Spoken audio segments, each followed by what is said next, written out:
Actually, this is the 7th module of the webinar series initiated by the young ophthalmologist. And previous issues, we discussed important topics like how to edit videos, how to write thesis, how to get grant for the conferences. And all these programs had a very good viewership, especially the one program regarding the how to appear for the international examinations. And those were the one of the most viewed webinars by KSOS. And today we are discussing a very important topic that is about the young entrepreneurs.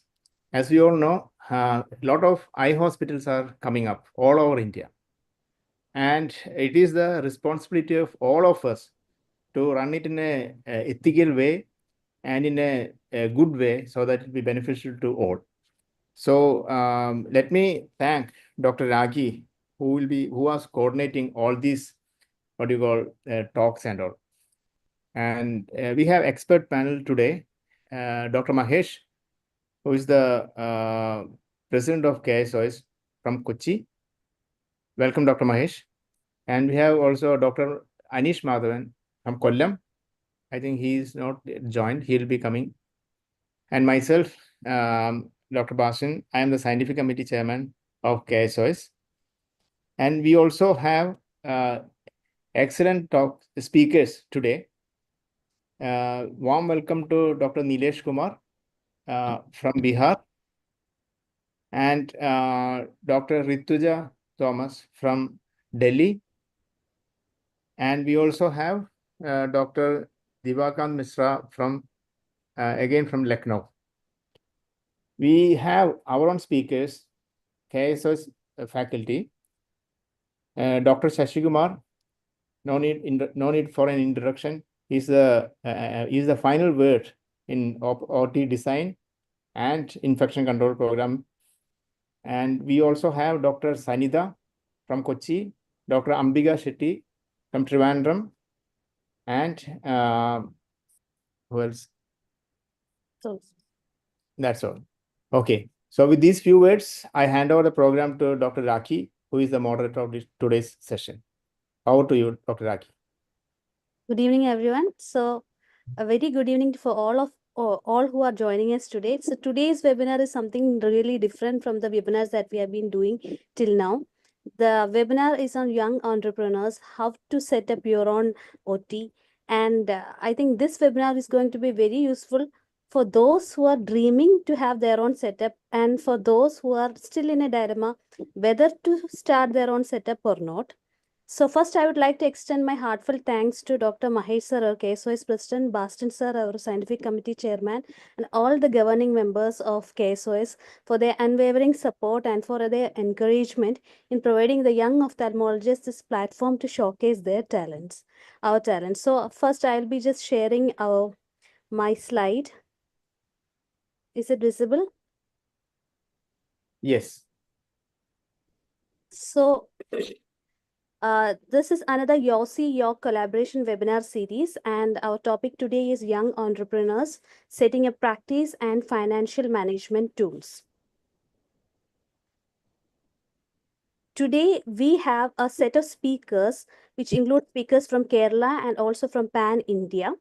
These speakers will be giving us expert insights on how to set up your own ophthalmology setup and what are the challenges you are going to face, what are the financial and purchasing equipments, finance you will be needing, practice management tools, and how to market your own brand and how to set up your OT, as well as on streamlining surgeries.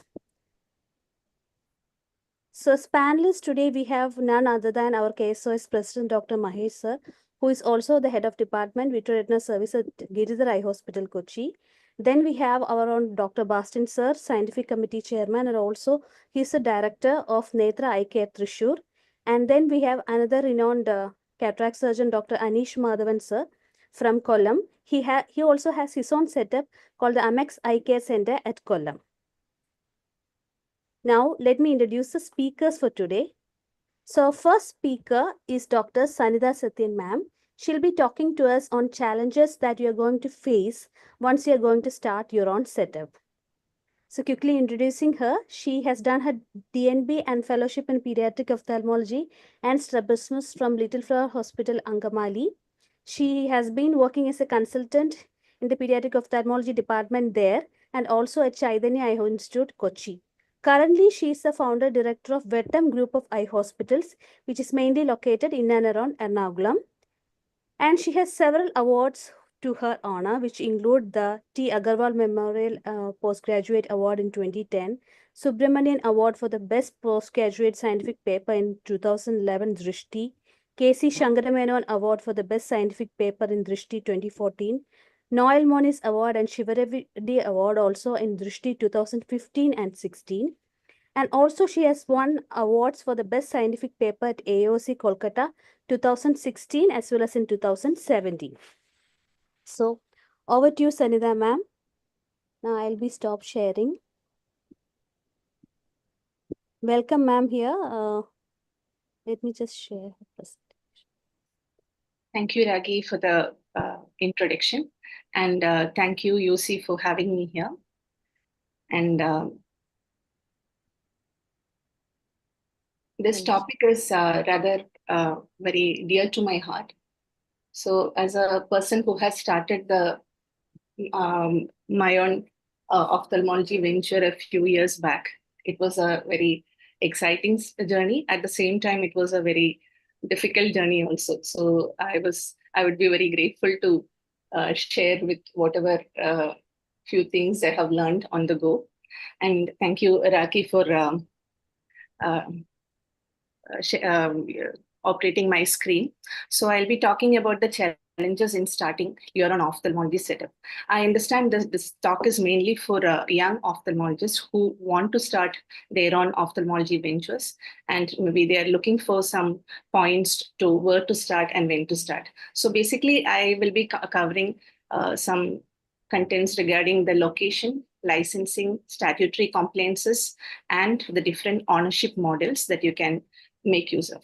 So when you talk about the location, earlier we used to have mostly a city center based practice, because most of the places they had one or two big hospitals in a city, and then people who used to come to those big hospitals. But slowly the trend is changing towards number of small hospitals in small rural or even semi-urban areas. And when you talk about ophthalmology, we know that a single ophthalmologist or a single hospital has quite a large drainage area. So what happens is many patients from a lot of a few kilometers of radius are visiting a single ophthalmologist or a hospital.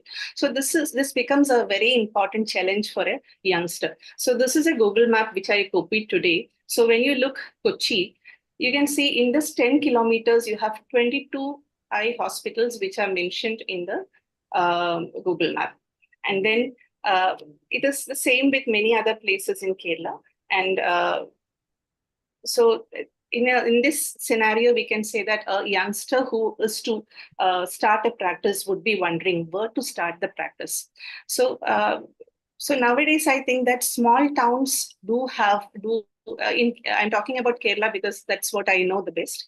And in Kerala, there are not most of it is a semi-rural or semi-urban kind of area. And small towns do give a sustainable practice, but then you have to invest your time, your money, your energy into building up the practice. So everything, like how you start your practice and where you start your practice, depends upon basically your investment budget and what kind of practice are you trying to build up.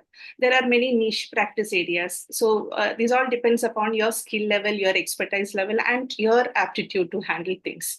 So, what I would like to say is, in the current landscape of eye care in India, there is definitely a rising demand for any kind of healthcare, especially the geriatric population is on the high rise. So there is definitely a demand for eye healthcare, and with the new technological advancements in our specialty in particular, we'll be able to get a good grip of the practice at any scale you start. Next slide, please. So when you look for a market positioning or when you try to select your location, always choose a location that is accessible, has a high foot traffic, and serves a target demographic with demand for eye care services. And as I told, create your own niche practice, create your own unique selling proposition, and be very make use of the technologies. At the same time, be very patient centric, because that is what patients demand these days. And you can always build a strong online presence, unlike maybe 10 or 20 years back. So that can be used as a leverage. Next slide, please. So there are different types of ownership models. You can have a sole proprietorship, you can have a partnership, limited partnership, corporations, LLPs, non-profit organizations, etc. Next one. So whatever ownership models you look for, basically we are discussing about the shared resources and what are the liability considerations and who is going to govern the body, who is going to make decisions. Next slide. So sole proprietorship or partnership, these are basically the same kind of entities in terms of tax and the control of the facility. So these are basically simple setups with direct control and tax flexibility. But the problem is that if you have an issue that there is an unlimited personal liability, which means your personal investments are also liable in this case. So and also in case of a sole proprietorship or a partnership, the funding which you can receive from external sources is also limited. So LLP is usually most of the eye hospitals go on this way when you start, because here what you have is a limited liability partnership, because our personal assets are shielded from the business liabilities. Basically, the LLP or the organization is another sole legal entity, and the liability of that organization is not resting on the personal assets of the partners. So there are partnership benefits, and also there has to be some formal agreements and legal requirements and to maintain and to sustain the LLP. Again, you can have corporate structures. Next slide, please. Or even you can go for a trust or a non-profitable or a charitable way. All these are different models, which depending upon the scale of the practice, you can choose. Next one. So basically, you have to choose the right business model, and what are your goals and objectives, what are the legal and regulatory compliances, financial considerations of how you are going to operate the facility and how you are going to manage the risk. All these come into the purview of your kind of business model. And when you talk about the regulatory framework, when you start an organization, you have to know what are the regulations of laws of the land, what are the compliance requirements. So obtain necessary medical licenses and registrations, and comply with the existing healthcare standards and regulations. And you have to establish a strong quality assurance framework for a successful practice. And this is my last slide, because when you go into a statutory compliances, most of these things can be wherever you start your practice, most of these are dealt with the local self-governments of that particular place. You need to have an ownership registration. If you're registering as a company, you have to do the registration according to the Companies Act. And or each of these ownership models has some kind of registration, which it is all available at the government sites. And then you should have a shops and establishments license and a paramedical license when you start an establishment. And another important thing for the government is they have to have a pollution control board sanction. So this involves our hospital being aligned to in Kerala, we have the image or the KEEL, which is run by the IMA and KEEL. And then you should get their sanctions, and you should obtain the sanitation certificate from the local panchayat or municipality or the corporation. And with all this, again, you have to have a fire safety complaints and electrical complaints. These are all with the National Building Code. So after all these things, you can apply for a no objection certificate. It is usually issued from the DMO office or from the local self-government panchayat office. And if you are going to start a pharmacy, you should have a qualified pharmacist, and from the drug controller, you can have the pharmacy license. These are all procedures are everywhere. It is given very in full clarity. So if you are venturing for something like this, you should read them and you should go foolproof in such case. And if you are having sales of more than 20 lakhs per month, it is ideal to go for a GST registration.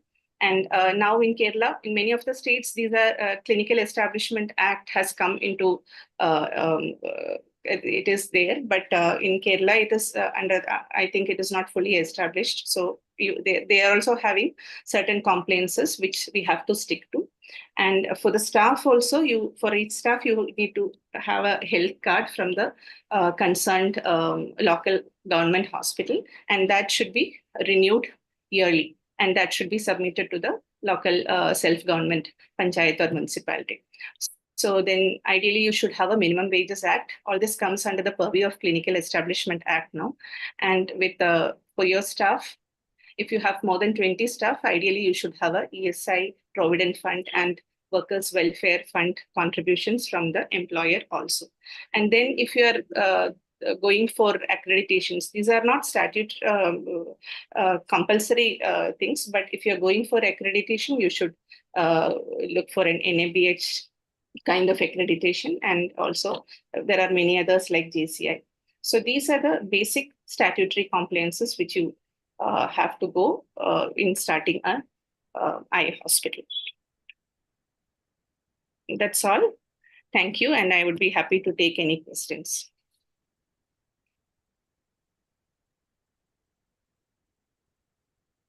Raki, you are muted. Thank you, ma'am, for that introduction on how to start your own setup and what are the licenses and other statutory things which are needed. Bastin, sir, over to you. Yeah, thank you, Raki. Dr. Sanita explained everything in a very beautiful manner in a very short time, because it is a very big, huge topic, and each slide is a matter of debate for maybe half an hour or something like that. But one question I just want to discuss is selecting the location is very important when you start your own setup. For that, you should know what is your potential. That's what I mean. There is no point in establishing a big hospital like where Mahesh is working, with all the vitreoretinal facilities, all the refractive surgeries and all. In a very small setup, if you start it, ultimately you are going to a loss.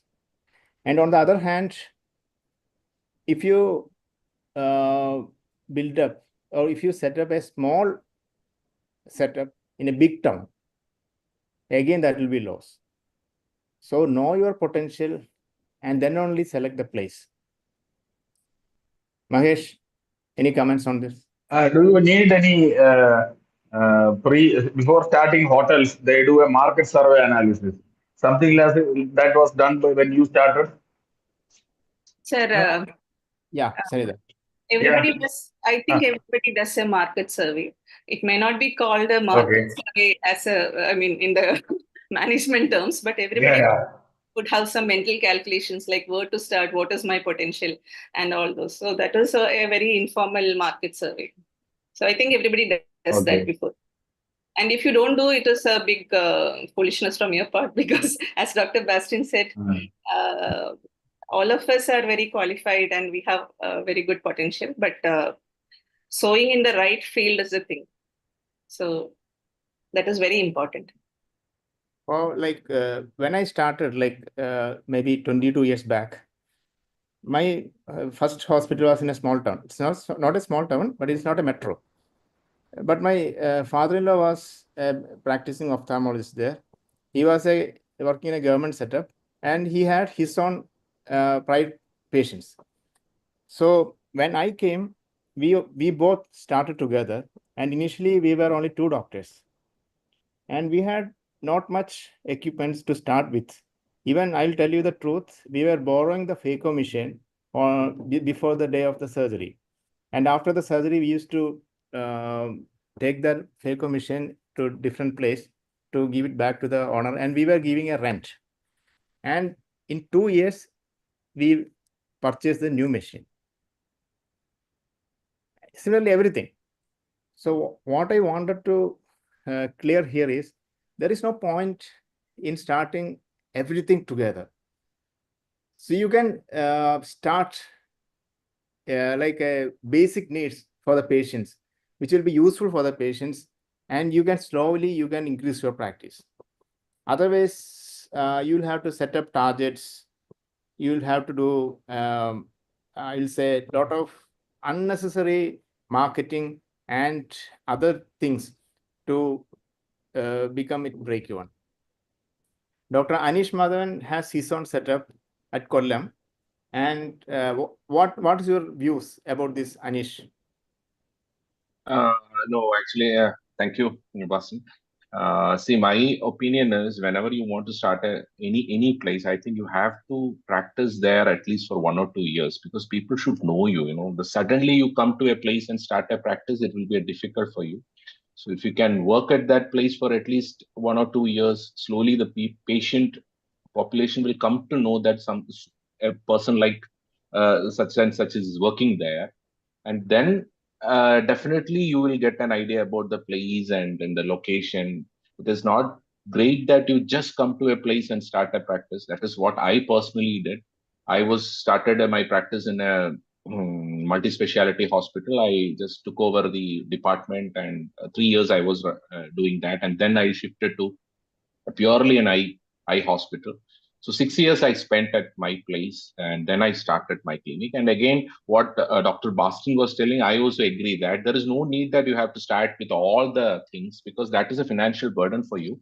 So you can slowly, as your practice builds up, you can add more and more gadgets to your, your practice. One comment I have to make is that all youngsters, if you plan to start a hospital, start at the earliest.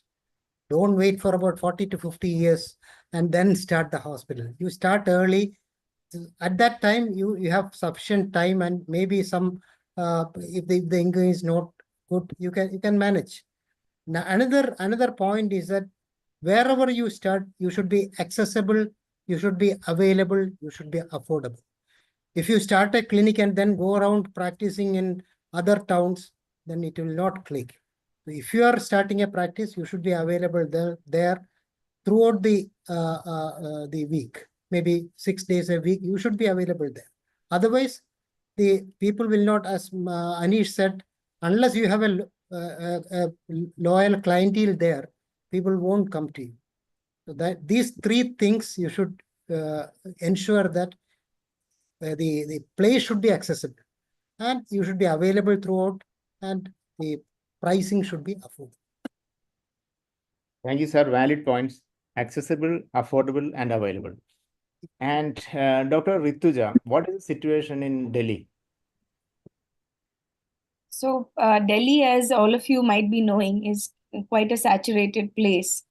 And as Dr. Shashi Kumar mentioned, that you need to be at least 6 days a week available. So I would tell you in the perspective of an oculoplastic surgeon, because that's what I do. I work at one place, I freelance. So even the days where I need to go to another town to practice, I choose a Sunday for that.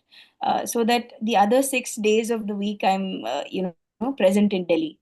But as such, in Delhi, to start a practice as a youngster is very, very tough, because most of the places there are not too much of institute kind of practice in Delhi. It's mainly individual practitioners, and most of the individual practitioners are well established. Like for example, sir, as you mentioned, you joined your father-in-law. I have also joined my father-in-law, and along with that, a host of other family members as well. So all these are mainly second and third generation practices which are flourishing. But in areas, as it was mentioned earlier, if you choose the area correctly, you can establish in a place like Delhi as well, because places like North Delhi are far more populated than the rest of the places like South Delhi. So if you manage to target an area which is underserved, maybe a little more towards the periphery, it would still be possible to establish. Valid point, Dr. Rituja. So, any comments from the panel? I'm Rohan. I just Rohan, want to yeah. ask one question. Because Rohan, when please you switch on your camera. No. I'm in another place. Okay, sure. Yeah, Rohan is That- a very well known in Kerala for making everything possible in a government setup. So he changed the Exactly. case and concept of the people about a government hospital. Okay, tell Rohan. Then I just wanted to ask because while we are constructing a building, no, there is lot many things we have to get it. But say if while constructing the building, it is better to construct as a eye hospital concept or as a what you call like commercial building. Because when I inquired that in commercial building, you see if you try for a plot near in the city, no, it will be very costly also, and getting a big plot in the heart of the town, it will be very expensive. So if you build a hospital, you can utilize only 40% of the land.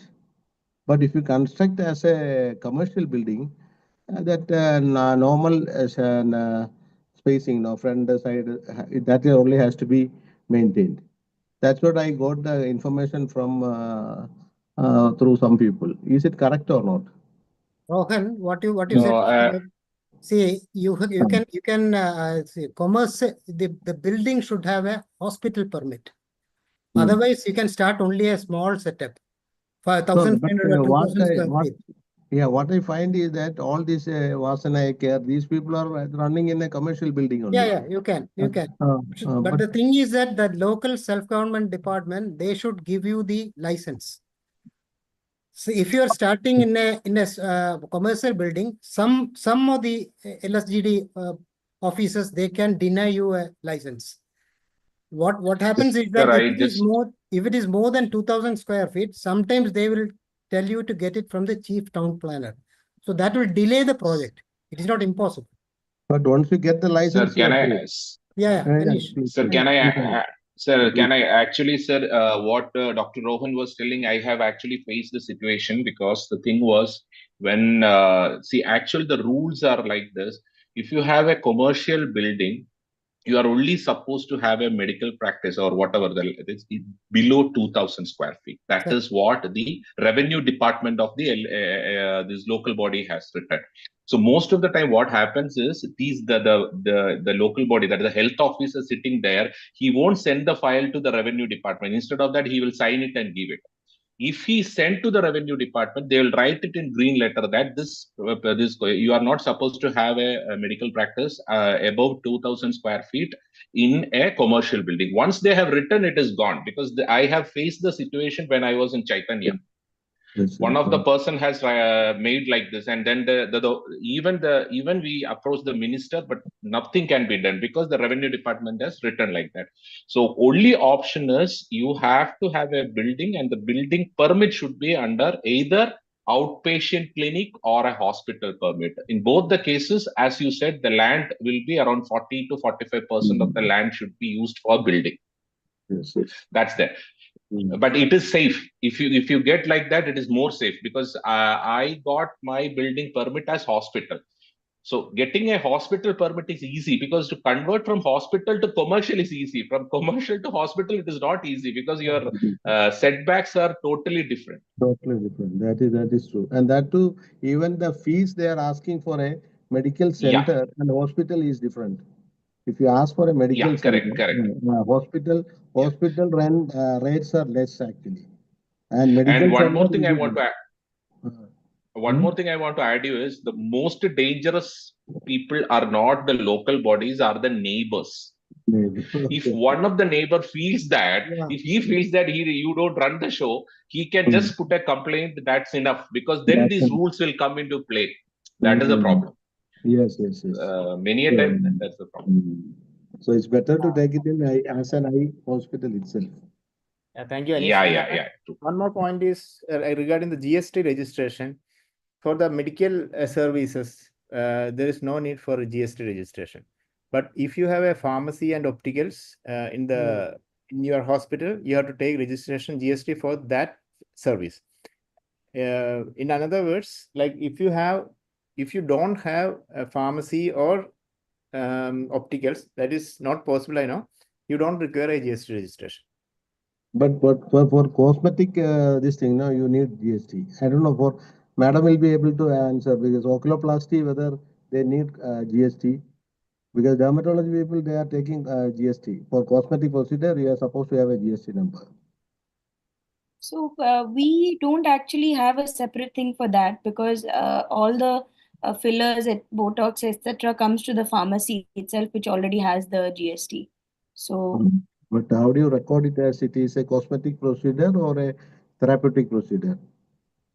I don't think there's like a differentiation like that because half but- our procedures are cosmetic. Yeah, Like for example, a blepharoplasty or a mild mm, ptosis mm. or all of that. So there's no separate billing for that. But nowadays dermatology they have to take GST because they are coming and checking the books everything and read also. Recently we had an incident in Malappuram. They came to on cosmetology clinic. It is a famous dermatologist only. He has been paralyzed for 25 lakhs. So he's put a case against that one just because he had GST but he was not filing or something like that. So it is there, very much there. I don't know whether in Delhi, I don't know, but here it is very much there.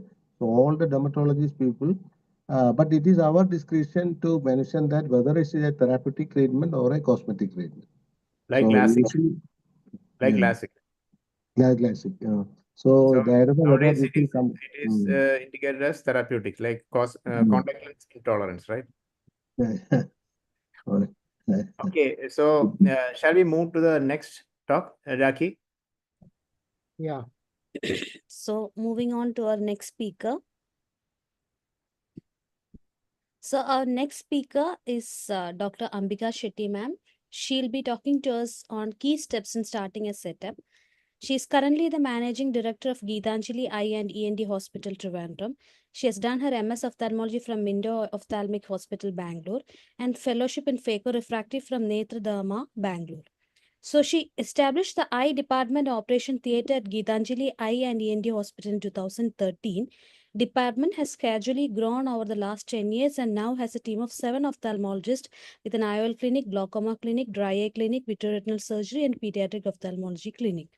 She is also the treasurer and scientific committee chairman of Trivandrum Ophthalmic Club, executive committee member of KSOS, and leadership development program coordinator of KSOS. Over to you, ma'am. So I'll just stop share. Dr. Ambika ma'am, can you please share your screen?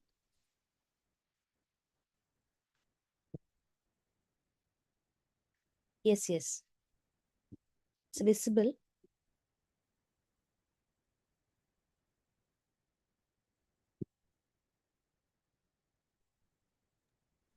Ambika, you are muted.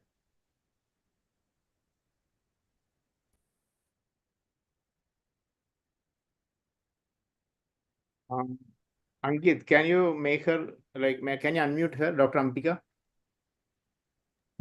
Actually, I can't unmute her. Actually, I can ask to unmute her. Let me. Dr. Ambika, you are muted. Yeah. Can't hear you. Yeah. now- Okay. So some problem with my screen. Shall I exit and come back? Can the next speaker take over? Yeah, sure. Raki. Okay, okay. Can you please unshare, ma'am? Yeah. Yeah.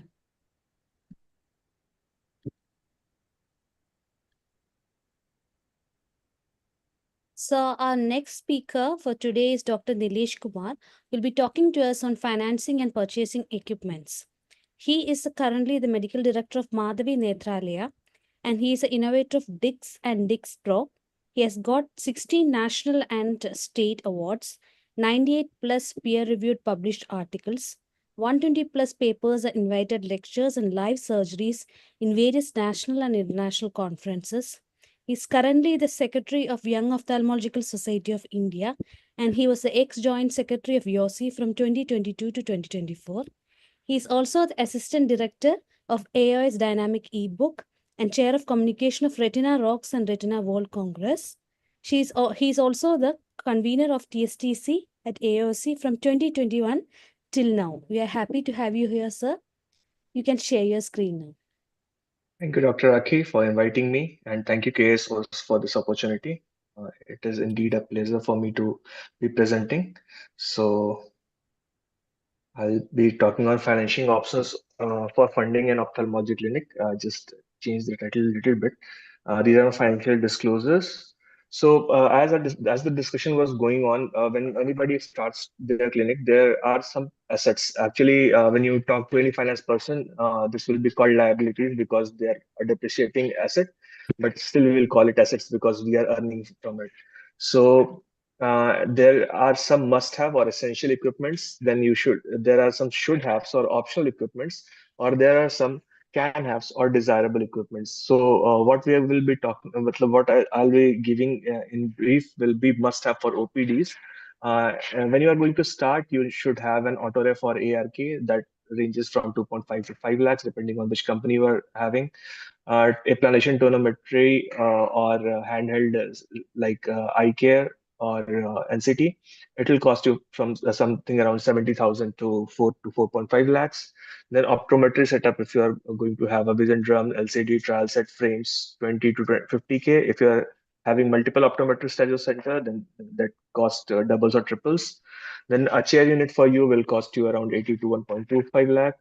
Slit lamp, a three-step with imaging, the basic one will cost you around 1 to 3 lakh. And I'll suggest anybody who's starting to start with imaging slit lamp right now. It's very essential. And an indirect ophthalmoscope with a bunch of fundus lenses will cost you from 80,000 to 2.5 lakh, depending on what you are buying. So a total OPD cost will be from 8 to 10 lakh rupees. Now coming to an OT setup, when you are having regular OTs, you must invest in that. And basic OT setup will have an autoclave that will cost you around 30,000 to 80,000. An ultrasound biometer, 2.5 to 3.5 lakh. A good quality microscope will set you back by 5 to 8 lakhs. Surgical recording system, again, I'm telling anybody who's starting, please start with a recording system everywhere possible. Surgical recording system will be again around 1 to 2 lakhs. A phacoemulsification system, basic one, is now costing 14 to 20 lakh rupees.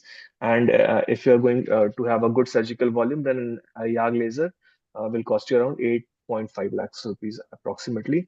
So a basic OT setup will come to around 20 to 25 lakhs. So even if you're starting, you have to land and building, then it's also you will need around 30 to 35 lakhs. So if you are in need of capital, or if you have capital but you want to do tax planning, say utilize the depreciation, or tying equipment with your consumable expenses, or if you want to leverage your balance sheet, you will always need to plan your finance.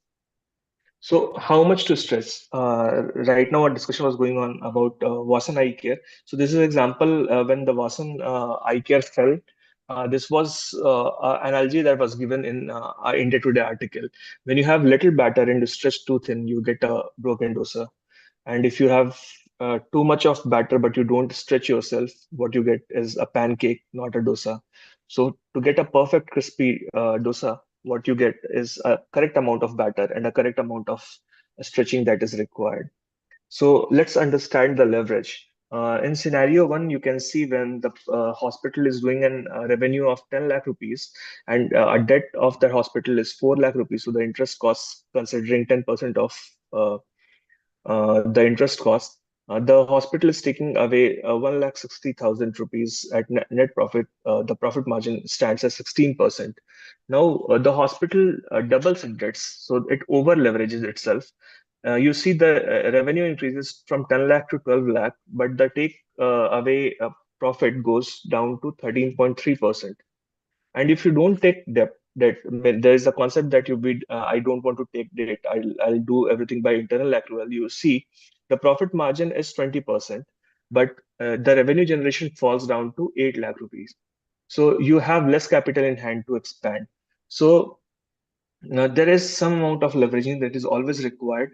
So, what are the options of funding? So, there is funding, there is inheritance, then there is internal accrual, borrowing from your family, friend, relatives, interest-free loans, or equally divided PDCs from the company, IOL bundling without premium, IOL bundling with premium, loans from nationalized bank, and loans from NBFCs. These are the options that is there.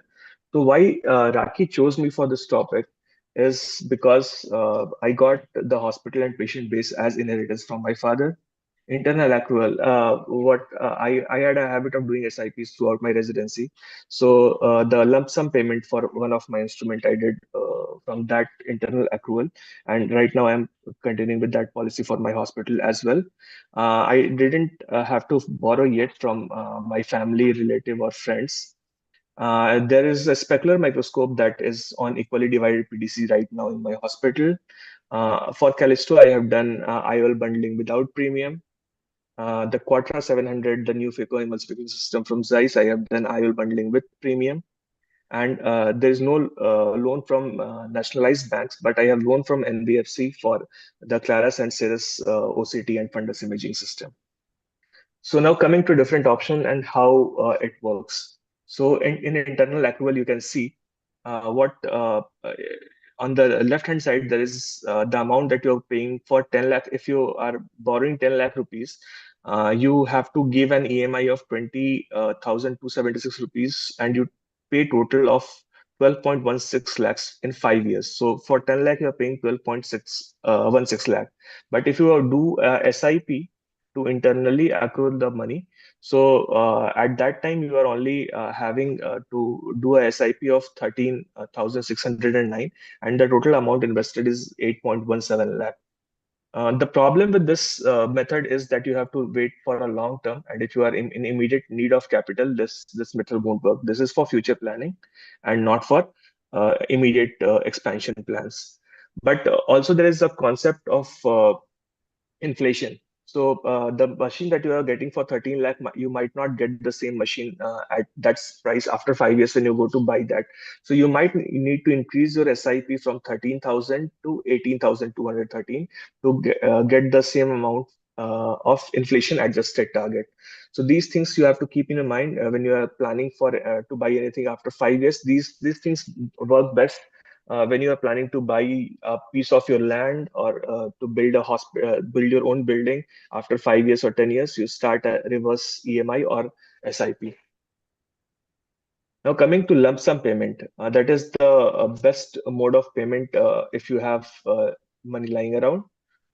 When you say example of 20 lakh rupees of machine that you are going to buy, you get immediate ownership of that machine, and you start getting depreciation based on what machine it is. You get a depreciation of 7 to 10% per year. So in first year, what you get is a 2 lakh worth of depreciation. So you what you are paying is 20 lakh, but in that 2 lakh actually gets becomes debt free, becomes your business expense. So the actual payment will be 18 lakh rupees. And on that 2 lakh rupees, you get a 30%. If you are a one-person company or a proprietorship, you will get 30% tax rate. If you are a corporate private limited as us, it will be 25%. So you will save around 80,000 to 60,000 to 80,000 rupees in that. But the problem is that you have high initial cost and at the outset. So it is best for clinic with strong cash reserves and not for cash, like not depending on cash flow. But deferred payment via post-dated checks or PDCs are more preferred. So I have put a markup, but generally whatever negotiation we do, we don't get any markup in uh, uh, our fraternity. So say 4 quarterly installments or 12 monthly installments, whatever you do. So these kind of thing, the tax and financial implications are as similar as the lump sum payment. But what happens is that you don't have to immediately pay the company everything. So if you have like good cash flow every month, you know that you're going to earn X amount of rupees, then you can issue these PDCs, and that will lower your initial burden. So this is a very good option if you are going to have continuous cash flow. But the problem is if initially you don't have that much of cash flow and you are seeing that in 4 to 5 years I am going to do good, then loan and EMI is a great way to go, because the same amount gets stretched to 5 years. Yes, there is interest that you are going to pay, but that interest you can with the revenue growth that you will have, that interest payment in last 2 or 3 years, you won't feel the pinch. Initially, in the first or second year, you will feel the pinch for that. The interest is actually tax deductible. So if you are going to pay, say, 12% per annum, and a tax benefit of 25 to 30% is there, then actually the interest rate comes to around 8 to 9%, given the tax benefit and depreciation benefit also you get. So altogether, it becomes around 7 to 8% on a 12% per annum if you do a calculation. But these things are complex. When you sit with your CA, you will get to know exactly how much tax benefit you are going to get. So these loan and EMI are best for clinics which are starting, have a modest but steady revenue and a limited upfront capital. With NBFCs or with banks, initially, actually, you need to pay 10% of whatever amount you're going to get, and 90% you can get as loan. Now coming to IOL bundling without premium, any company, IOL company you talk to now is into IOL bundling. So now it's not only that they are doing bundling for their own equipment, they are doing bundling for other equipments also, called as third-party equipment. So the bundling multiple becomes 4x to 5.5x, and the tenure goes from 3 to 5 years. So the entire amount that you are going to pay is actually business expense and is completely tax free. So that's one benefit. Now, a few companies, what they do is create a separate machine laser. So say if it is on microscope and it is on a machine, it is a machine laser is there. So what they will do is, say, transfer 20% if it is at 5x multiple. So every year, at the end of the financial year, what they will do is that 20% of the amount that you have paid to that company, they will transfer it to machine. Now that machine, because it is with you, it becomes your income. So it is a bit confusing. When it becomes your income, that 20% is now liable for income tax. So it becomes very a complicated kind of thing if you see from the tax perspective. But what you also get is depreciation, same as what you get for lump sum payment. So now the business amount, 80% of being tax free as business expense, 20% again coming to you as additional income, calculating the income tax and then getting the depreciation. So all these has to be calculated to see how much actually tax benefit you are going to get. It depends on machine to machine and the terms that you have dictated at the time of MOU.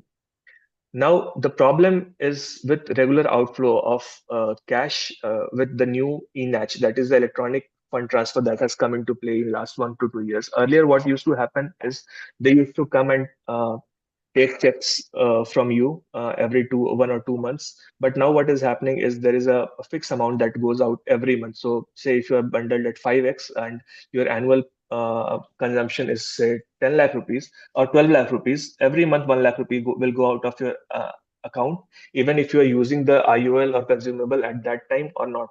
So in North, there is a practice that there are more surgeries in winter and less surgeries in summer. So when the reduced cash flow is there during summers and you have regular outflow with this ENACH, it pinches sometimes. So it has to be optimized, and it should not be more than 50% of the volume that you are doing. So it should not be like the 100% of surgical volume is tied up into IOL bundling. So when your cash flow is reduced by a little bit, you feel the pinch. IOL bundling with premium is the worst, I think, because you are going to pay the entire amount in sort of deferred payment, and also you are going to consume the consumable with regular outflow of ENACH. So I bought one machine with this, but I am not in favor of this. The tax and the financial implication again depends on MOU term, and you will have to sit with your CA to understand. So negotiation pointers is only applicable during the IOL negotiation. So know the IOL market price before negotiating, and keep in mind that you are going to buy these IOLs in bulk from them. So you have to know what is the bulk market price that is there for that IOL, and you get the best price for your equipment beforehand only. So whatever, if you are going to pay for as lump sum, what is the best price you get, and you get that price, and then you start negotiating for IOL bundling. And then try to diversify strategies in high cost equipment. Say you do some part payment, you do some PDCs, and you 1/3 or 1/4 amount you go for IL bundling, and confirm whether ownership will be transferred to you initially or at the end of the tenure. Many companies, what they do is they keep the ownership with them and transfer it to you at the end of 5 years. By that time, you don't get any depreciation benefit, and the machine, when you get it, is a second-hand machine with a lower price volume than what you have paid for. And try to keep the volume calculation on annual basis in negotiation, so that they don't bother you that you have to buy X amount of IULs every month. That again, it becomes your negotiation term. So how to decide? Internal accrual by my funda is the best way, but it is slow and it is for a long-term process. For any equipment that is costing less than 20% for your annual profit, better go for a lump sum payment. From 20 to 50% of your annual profits, go for post-dated checks. For any equipment costing around 50% of your annual profits, it is better to combine lump sum with PDCs, and anything that is exceeding 50% of your annual profit, get the financing from banks or NBFCs. And any equipment that is tied to your surgical workload, or say CMC contracts for your phaco machines, your microscope or anything, better to go for bundling without premium. So this is all I have to say on financial planning, and I would be happy to take any questions. Thank you. Thank you, Dr. Nilesh. It was a wonderful talk. I think he has covered almost everything. Pastor sir, your comments on this? Yeah, very, very nicely covered everything, Dr. Nilesh. Thank you, sir. Thank you. One important point we have to understand is what he told in the last few slides. That is, when you buy a machine with IOL bundling or something, you should know whether the ownership is transferred or not. Because if it is not, what you are getting at the end of the 5 years is a second-hand machine, what as he told. That is a very important point.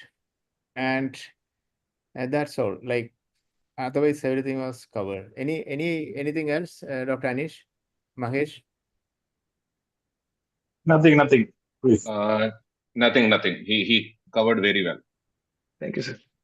Yeah. So thank you, Dr. Nilesh. And actually, we'll go to the next talk. Okay. So we'll go on to the previous speaker, Dr. Ambika ma'am. Ambika ma'am, are you ready? Should I share from my side? Yes, please.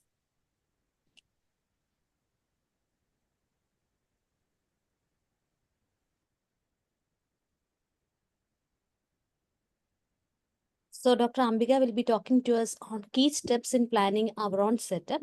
Over to you, Dr. Ambika ma'am. So thank you, Raki and Yok, for the invite. I think a few of my points will be overlapping with the previous speakers, but anyway, we can go ahead.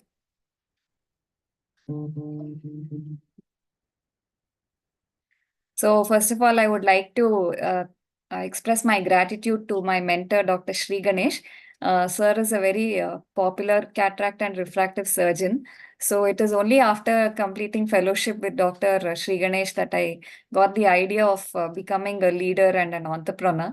Until then, it was like, okay, we just follow what everybody else is doing. And then I was thinking of taking a job somewhere else. But I think fellowship actually was a game changer for me.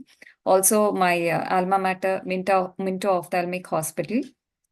So when we plan to start our own practice or a hospital, the first thing that we need to have in mind is a vision and a mission. So in any individual, why you have to question yourself, why is it that you want to get into this practice? So when we started, actually, my husband and I were kind of lucky to have a practice that was somewhat established. There was a very good trust element. The practice was started by my father-in-law in 1984. So it was almost a long-standing practice for us. So the vision statement that we added was to create innovative eye and ENT solutions for all. So that actually gave us a motivation to keep on thinking of something new and innovating. So the scope of my talk will be when to start your practice, how to do it, what are the challenges that you may face, and what was my journey? Is it really worth it? And take home message. So when to start is that I think at least 2 to 5 years of experience, either in a teaching college, in a medical college or a teaching institute, you're good to go. And preferably it's better if you worked in a high volume center so that you've seen enough number of cases before you venture out on your own. And a very beneficial thing is to work under a senior mentor. So that way you will have some kind of administrative skills, and also you can improve your surgical and clinical skills and also develop your confidence. And before you start, you have to ask yourself this question. I think every entrepreneur goes through very unique set of challenges. So you have to ask yourself whether you are mentally and financially ready for this. So when to start a location, already we've had a discussion, Dr. Sanita has told. And then coming to the planning. So planning involves all the licenses, which has already been covered. Financial planning, Dr. Nilesh has covered. And then and the next thing is to take one step at a time. So look at your finances and decide, okay, what kind of practice you want to start. Do you want to go for a group practice or you want to go for a solo practice? So all these decisions you need to take at that point of time. And then also whether you want to do an OPD practice versus a hospital practice. So in the beginning, if finances are less, then you can start off with an OPD practice and associate with a multi-speciality or another hospital. You can take your patients there and do the surgeries. But if you feel, okay, no, I'm full-fledged, I can go on, start off on my own, then it's better to go directly into a hospital practice. Also, once you are more confident, your parent center has become kind of independent, it's generating revenue. So that time you can think of diversifying and going for a second sub center as well. Next slide. So in the planning stage, it's important to get professional help. There are hospital consultants which will help you in procuring the licenses. They'll make things easy for you. You don't have to run behind all these things. And while planning itself, you have to approach an architect who specializes in hospital work so that your basic infrastructure is in place. And also attending conferences helps where you can meet people who have built their own practice. You can interact with them. So proper planning definitely helps in complying with the statutory requirements. And in the beginning itself, it's better you plan for NABH and JCI. So that way you're better equipped. So as I said, you should start with what you can manage. Don't go too much overboard and then get worried that, oh, I'm not able to break even, why it's not happening. That kind of worry will kind of bring your energy levels down. So try to invest in EMR, get professional managers, accountants and HR. So they make work much more easier for you. So then you can focus more on your clinical and surgical work. You don't have to go behind all this administrative work. Then try to have yearly goals. Maybe you can have short-term even maybe 3 monthly, 6 monthly goal, but yearly goals actually give you a direction as to where you can go. And it's very important to audit. You have to look at your statistics, what is the OP numbers, and also your financial audit so that you can plan your next stage of growth. And it's important to set realistic targets. And beyond all this, you remember that there is a life for you outside medicine. So if you take care of your general well-being, I think you can do well in your practice as well. So try to keep yourself engaged with other some kind of hobbies, and keep your friend circle intact, so that you don't get into that burnt out feeling, when especially it's very common for entrepreneurs to feel that way. So the next thing is setting up an operation theater. So I think that will be covered in the next talk.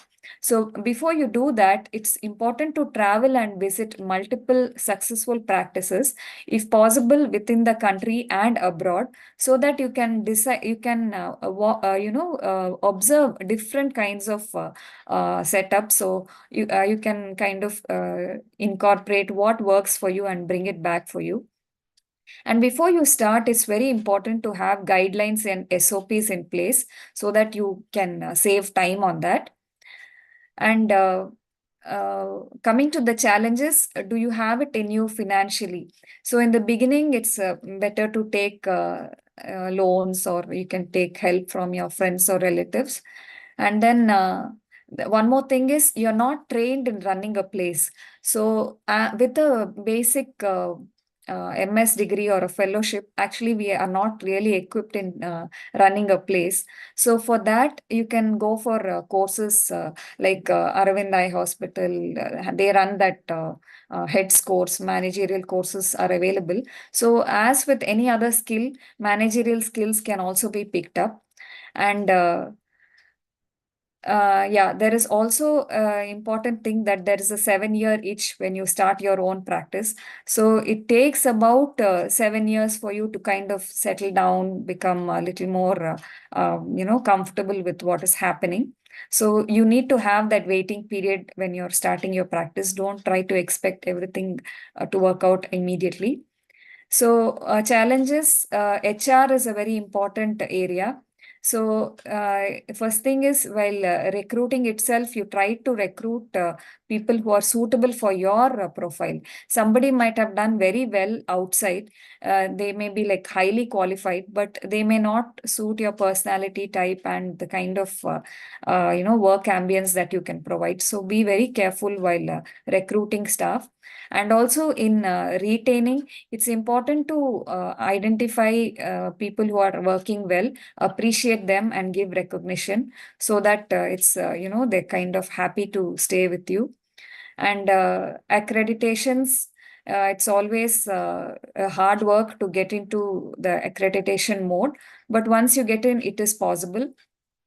And once your system starts generating revenue, start thinking of investing back in your system. So as I said, we were lucky that we had an established ENT practice. It was started in 1984. It was basically an OPD practice. In 2010, it became a hospital practice. We introduced ENT surgeries. Our ophthalm department started in 2013.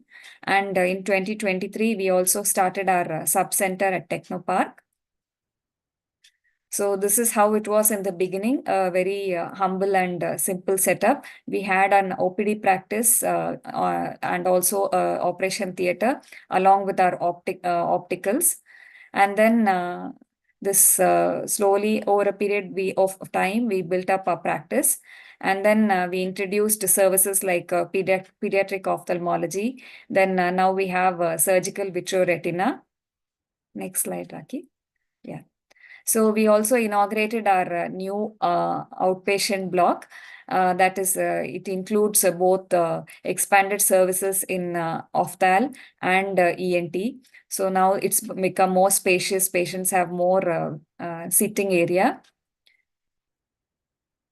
Yeah, next slide. So this is our sub-center at Technopark. Next slide.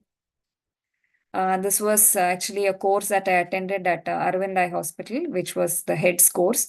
Actually, during this course itself, I learned regarding the SOPs and how to manage so many systems and processes. Yeah, next slide. So these are some of our team building activities. Previous slide. So we have annual day celebrations, we have yoga programs, festivals like Christmas, Navaratri, all these things are celebrated. And every month we have group of staff, everybody who's had their birthday during that month. We have celebrations during our monthly meeting. So it's kind of an excitement. Everybody's looking forward to that. Next slide. Yeah. And in the beginning and even now, we continue to do a lot of community outreach programs. So the advantage is you actually go meet public and then you can interact with them. It's very nice to understand what kind of people and what kind of population that we are catering to. And also we have some unique camps. Recently, we had done one at the Pujapura Central Jail.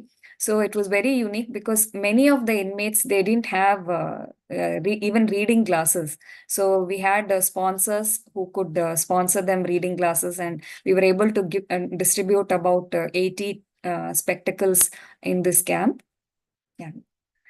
So along with that, we also have awareness talks about common eye and ENT conditions, so that people are acquainted with the conditions and also get acquainted with our doctors. So we also celebrate important days like glaucoma week, and then National Eye Donation Awareness Fortnight, and Diabetes Day, and all these days, so that we create awareness. And also one more unique thing is even some certain schools have approached us because the children wanted to understand how the specialties work. They're basically interested in medicine, but they also came for an externship program. So next slide. Yeah. So in amidst all this, being an entrepreneur, running your clinic and everything, it's very important to document all your cases, interesting cases, and also try to be active academically. Even it's important to inspire and motivate your colleagues also. So many of our doctors are also into academics. So, and also it's important to have role models. So we were very lucky to have Dr. Rachel Jose, who is a legendary ophthalmologist. She was working with us earlier. So madam used to push us to, go to the next, take the next step. She would say, yes, now you have to invest in retina. Now you have to do something. So Dr. Jayalakshmi, Dr. Sushila, Dr. Sahasranaman, all these legendary ophthalmologists have been role models for our practice. It's also important to have a network with the society. Like I am associated with Innerwheel. So through them, actually, they are always looking to support patients who are needy. So in your OP, sometimes you may have patients who cannot afford your packages. So these organizations actually support patients who are needy. So apart from this, through KSOS and AIOS, we can attend leadership development programs and hone our leadership skills, and also build our network and have a collaboration with other ophthalmologists. So I hope these points are helpful and you're able to start your own practice with confidence. Thank you. Thank you, Dr. Ambika.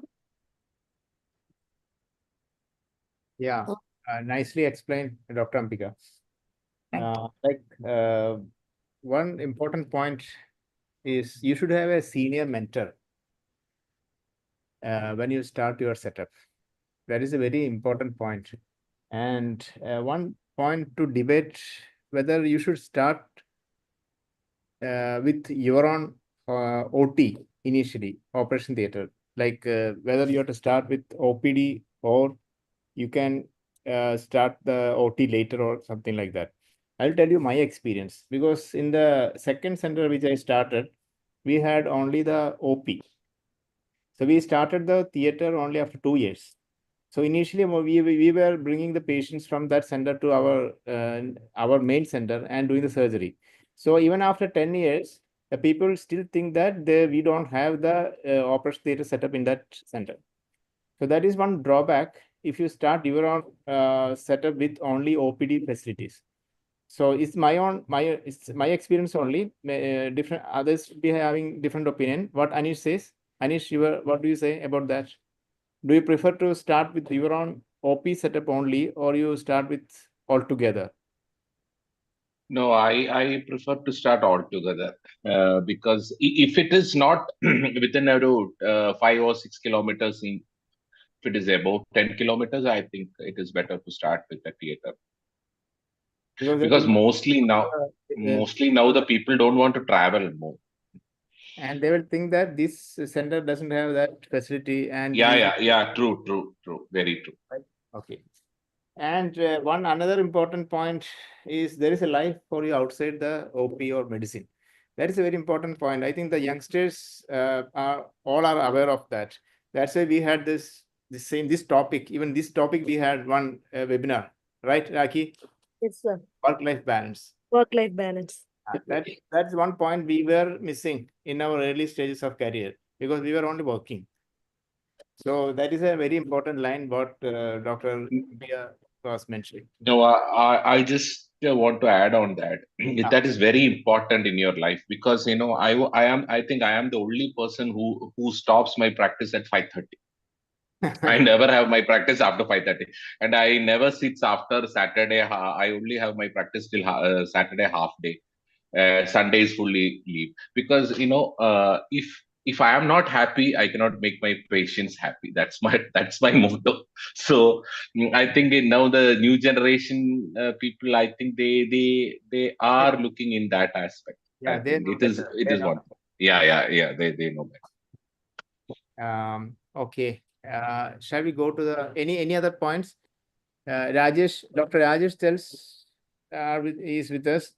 He's the owner of Focus Eye Hospitals. They have 3 centers, 2 in Kochi and 1 in Cherthala. Rajesh, anything to add? Continue learning in every aspect, not only in medical, even finance, HR, how to manage. Continue learning. That's it. Okay. And learn from your seniors, friends. Thank you, Rajesh. Am I audible? Yeah. Right. Yeah, very much. Okay, thank you, Rajesh. So we'll move Help on. each other. Yes. Okay, Raki. So we'll move on to our next speaker. Yes. So our next speaker is Dr. Shashikumar sir. He'll be talking to us on how to set up an OT and how to streamline surgeries. He is a graduate and postgraduate from Medical College Trivandrum, a senior consultant phacosurgeon at Kochi Eye Care Center, and he is also one of the directors of Kochi Eye Care Center. They also have a peripheral center at Ernakulam itself. He has worked in MOC Medical College, Kolancheri, and Chaitanya Eye Hospital, Ernakulam. He was the editor, treasurer, secretary, chairman, infection control cell, and the president of KSOS. He has also edited a handbook on OT and sepsis for KSOS. We are really grateful to have you here, sir. Over to you. Shashi sir, you can share your screen now.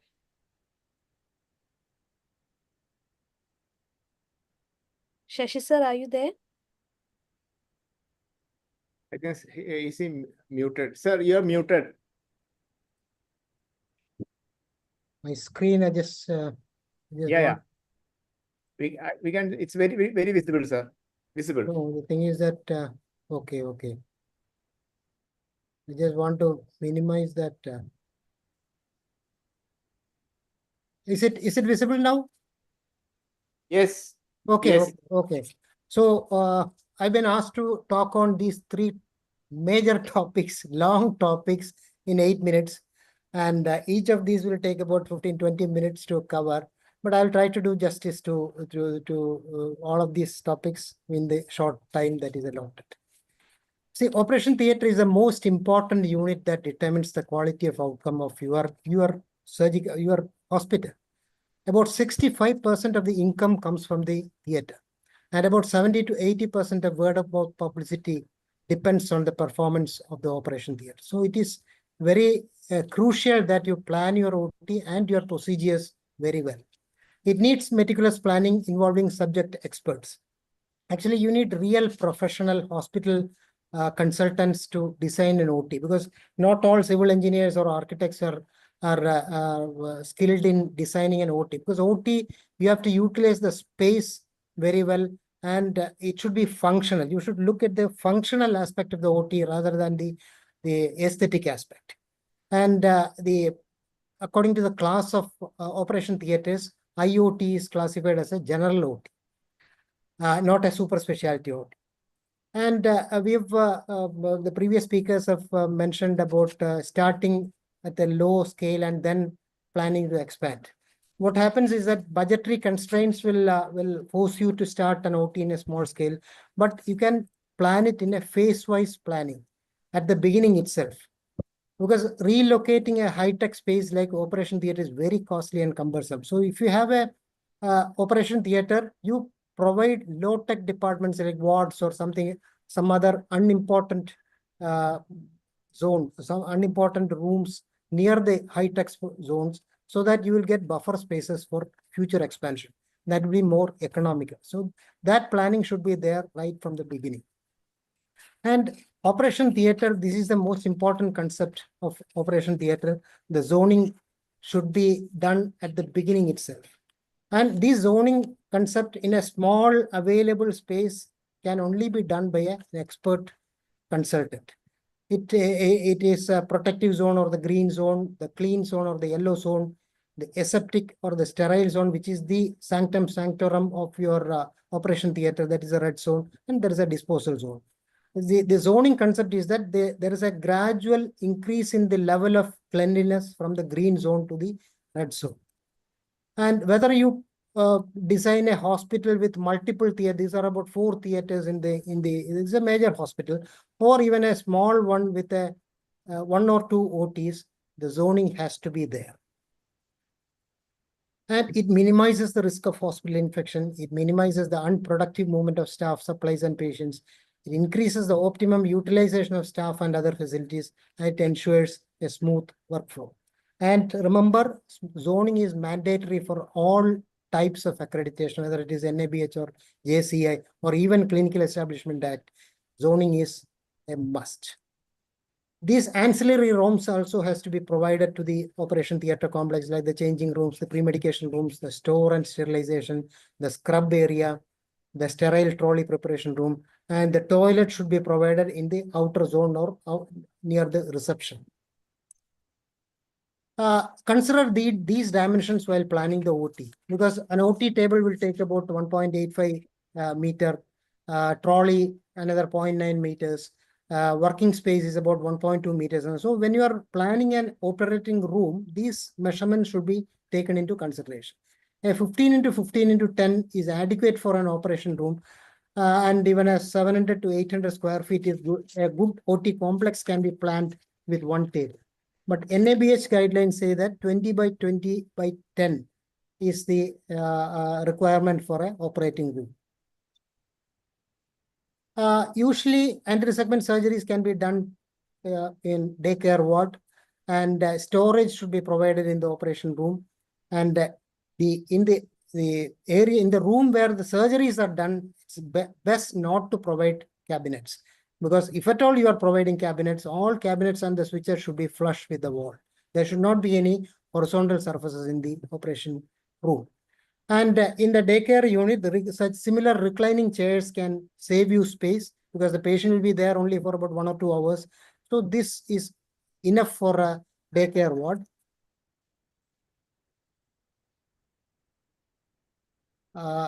Stainless steel scrub stations are it is a very good utility in operation theater, with infrared sensors for taps and filtered water for the final hand wash. Manifold pendants will save you floor space. The clutter in the floor can be prevented by such manifold pendants. OT ventilation is a very crucial aspect in operation theater. It is not just cool air. It is not just air condition. It is HVAC systems, that is heating, ventilation, and air conditioning systems to control the temperature, the humidity, the positive pressure, the clean air supply, fresh air mixing up with the fresh air and to reduce contamination. And for this, an air handling unit is a must. All these objectives are met by providing filtration of air, dilution of contaminated air in the theater by adding clean outdoor air, maintaining positive pressure inside the OT, providing laminar flow, and proper air conditioning with controlled temperature, humidity, and ventilation. This is a cross-section of an air handling unit. It is a box with an inlet and an outlet. The air that comes through this part is passed through several filters of varying filtering efficiency, 20 microns, 5 microns, and finally the outflow air goes through a HEPA filter. And it filters the air and it distributes it. It adjusts the temperature and humidity by providing heating coil inside this, and it creates a comfortable and safe environment. And remember, this is mandatory for NABH full accreditation. The entry level, they may not ask for it, but if you are going for a full accreditation, an air handling unit for each operating room is mandatory. The final, outflow, the final air that comes from the AHU comes through a HEPA filter, which can remove particles up to 0.3 micron size at 99.97% efficiency. And this filter is covered, the final appearance will be like this. It's a HEPA filter with a vertical laminar flow. In the vertical laminar flow, there is unidirectional flow of air. It is a room within the room concept so that no outside particles will enter into the surgical field. And all these vital areas are classified according to the internal air quality. And the theater comes under ISO 5 and 6 classes. That is class 100 or class 1000. Class 100 is super specialty theater, while class 1000 is the general OT, where IOT also comes under that. And this is an AHU which is kept in the rooftop. The doors in the OT are ideally should be sliding doors, that is otherwise called hermetically sealed doors with a vision panel, so that without opening the door, you can see what is happening inside. And most important thing is that there should be multiple barriers from the green zone to the red zone. And the walls, there should not be any horizontal surfaces like the skirting, and the switches should be flush with the wall, as I have mentioned before. There should not be any unnecessary cabinets in the OR. The skirting should not have any horizontal surfaces, and the wall should be non-porous and seamless. And the corners should be coved. I will show a picture. The floor should be conductive and easy to clean.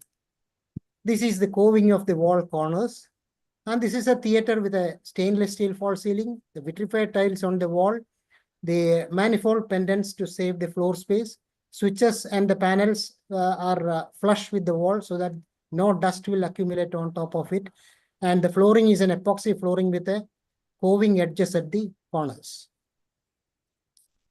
Electrical connections, you should be aware of the connected load and the UPS requirement. Standard equipment load in an IoT is about 5 to 7 kilowatt per operating room. And UPS should be provided for all the vital equipments with phaco, vitrectomy, the monitoring, the cardiac monitor, all those things. And there should be an ELCB to reduce shock. And the generator backup, preferably automatic, so that it starts automatically when the power breaks down. The water supply, that is another important key factor in an operating theater. You should provide clean running water with a separate overhead tank for the OT water. This is a picture of a self-cleaning tank with a tapered bottom. Self-cleaning means it doesn't clean by itself. Only thing is that after cleaning, there is a drainage pipe. The bottom has a funnel-shaped or a tapered appearance, and there is a drainage pipe here. Actually, the water outlet is above the funnel, the top of the funnel. And this area, after cleaning, you can drain the dirt and the debris easily through this drainage pipe. So this is the present day concept of having the overhead tank for the operation theater. And one should periodically monitor the OT water supply. Even the filtered water should be monitored periodically for bacteriological tests and chemical analysis. And the OT should be periodically validated as per the ISO standards, the temperature and humidity, the particulate count, the air changes, the air velocity, the pressure differential, and the HEPA validation should be periodically monitored. Now coming to the streamlining OT procedures, the most important aspect for streamlining the OT procedures is to prepare your own OT manual. The OT manual, the description of the OT manual itself is a huge topic. I'm not going into that. You should prepare because you can only customize it. You cannot adopt the OT manual from another hospital. And you should prepare the OT list and the sequence list. You may not be operating in the order given in the OT list. The sequence may differ. And this sequence is important when there is a sentinel event like a TAS or an endophthalmitis, whether it is the first case that developed this TAS or whether it is the last case that developed that. So the sequence list is very important. You should file this list. And the patient flow protocols, right from the time the patient is received in the OT to verifying the eye to be operated, the checking the charts, the investigations, medical fitness chart, the consents, any allergy that the patient has, and the time the patient is transferred to the ward after surgery. All these protocols should be documented properly. And the sterilization protocol, that itself is a big topic, that you should keep a written document and train your staff periodically so that all of them are aware of the sterilization, the disinfection, the cleaning protocols in your theater. And the waste management, including the solid waste, the biohazardous waste, and the effluents, even the fluid, that is the BSS that collects in the drainage pouch during the surgery, even that the fluid should be treated, and then only it should be discarded to the common drain. The quality indicators, if you check at the quality indicator, there are about 20 listed, but you have to select some of the quality indicators and periodically analyze the quality indicators. There are certain process indicators, the number of surgery per session and the number of surgeries per month or per surgeon, the cancellation rate, the mean turnover time, the mean duration of surgery, the OR occupancy rate, and even the mean delay in starting the surgery. That all determines how efficient your OT is. And the result indicators like the surgical site infection rate, the operative mortality rate, the workplace accident rate, the absenteeism rate, staff absenteeism rate, all these things will, they are the result indicators. So these periodic analysis of all these quality indicators should be done and documented. And how to enhance the patient experience, that depends upon your hospital vision and mission. The pre-op preparation, all the procedures should be detailed, explained in detail to the patient. Reduce the waiting time, especially for selected patients for surgery. Once patient has already waited for about 1 or 2 hours to tell them that you need surgery. And after that also, if you are keeping the patient waiting, then they will develop some grudge or unhappiness, and that will reflect in all the other area where they come across. So the pre-op procedures and the insurance processing, all these things should be hastened for, at least for surgery patients. Their anxieties should be addressed, and the patient should be given a chance to clarify regarding various packages, especially the premium packages. Patients will have some concern regarding the premium surgeries. So they should be given a chance to clarify with the surgeon again, so that that will enhance the patient experience. The pain management plan discussion should be done with the patient, and respect the patient's privacy everywhere, in the ward, in the OT, everywhere. And during surgery, patient is awake because ophthalmic surgery, very few surgeries are done under GA. So you should, whenever you are communicating inside the OT, between the colleagues or between the staff and with the patient, you should be very respectful, minimize the discomfort for the patient. Some of the patients, they will have some discomfort when you are covering the face with the drape. So all those things should be addressed. And everywhere you should have a patient-centered approach. So ensure privacy. This is a controversial thing, having 2 tables in an OR. When you are having 2 tables in an OR, you cannot ensure privacy for the patient. So other than the infection control part, you should have this privacy aspect also when you are considering 2 tables in an OR. And the post-op care, pain management has to be done, and regular monitoring of the patient in the post-op period, and transparency in office procedures, because patients are skeptical about your billing part. They will even now patients say that how do I know whether you have done you have implanted the correct lens in my eye. I mean, those are all principle of trust with the consultant and the patient. And so at least for the billing and the Mediclaim patients, there should be transparency. And the discharge instruction should be very clear, and you should give emotional support to the patient and bystanders. And finally, to conclude, whenever you are planning an OT, you should seek professional help. Whatever cost that comes, whatever additional cost that comes to involve a hospital consultant, it is worth it. And create and customize your protocols and procedures.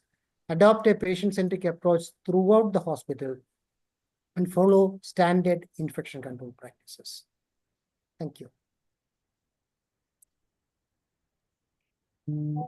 Thank you, sir. You have actually elaborately explained it, and as well as it was concise also. We are very happy to have you here. Boston sir, any comments? I think he has come. Yeah, I know. We are running short of time. When I started my setup 23 years back, it was Shashi sir who designed our OT. And I think that even now, if I have any doubt, I used to call him and seek his advice. So that is the importance of designing the OT and keeping your questions and keeping your doubts cleared with a senior who is well versed with that subject. And that is the area where you invest your maximum money in your setup. And that is the area, as Sir told, which will bring you money and popularity. And one important point I wanted to remember from his talk is you should keep buffer zones for future expansion. That is a very important point, because I am experiencing that difficulty right now. Because when you begin your career, you don't know how much volume of the surgeries you are going to have in a period of another 10 years or 20 years. So that you cannot imagine. So unless you keep that buffer zone for future expansion, you will be really in trouble. And it is very expensive to reconstruct a theater, and it is very possible also. And that's all. Thank you, sir. Thank you very much for highlighting all the important points. Any other comments, Anish? Sir, I do agree with Bastian, sir. Even in government setup itself, I used to ask sir for small things. And I have a request. I think we should have a consultation with our government officials, KSOS members, to make sure that so that to standardize the OT theater in government setup as well. This is one small request. Sir, I have a comment to make. And thank you very much for focusing on what we call as the experience of surgery. Because as a person having a surgical setup, I always feel that all the places we are all, we all give quality service, but how the patient receives the service is very different. And so that is the experience of surgery that we can make a difference. And the second point is what I wanted to see. This continuous quality monitoring is a very important thing, which sometimes as surgeons, as practicing ophthalmologists, we sometimes don't tend to pay enough attention on that. Because once the practice grows, the basic things, you trust your staff nurse, and then all the things are going to a haywire kind of. So I'm a certified assessor for the NABH for eye hospitals. So that continuous quality monitoring, as Sir told, there are certain quality standards which we have to revisit at certain points of time. So sometimes I do feel that many of our institutions, the OT runs it runs. But how informed are we as surgeons regarding the sterility practices, and what are the improvements that we can make at each point? That we have to think for ourselves, we have to practice for ourselves. That's also. Yeah. So, sir, can we move on to the next speaker? Yeah, sure.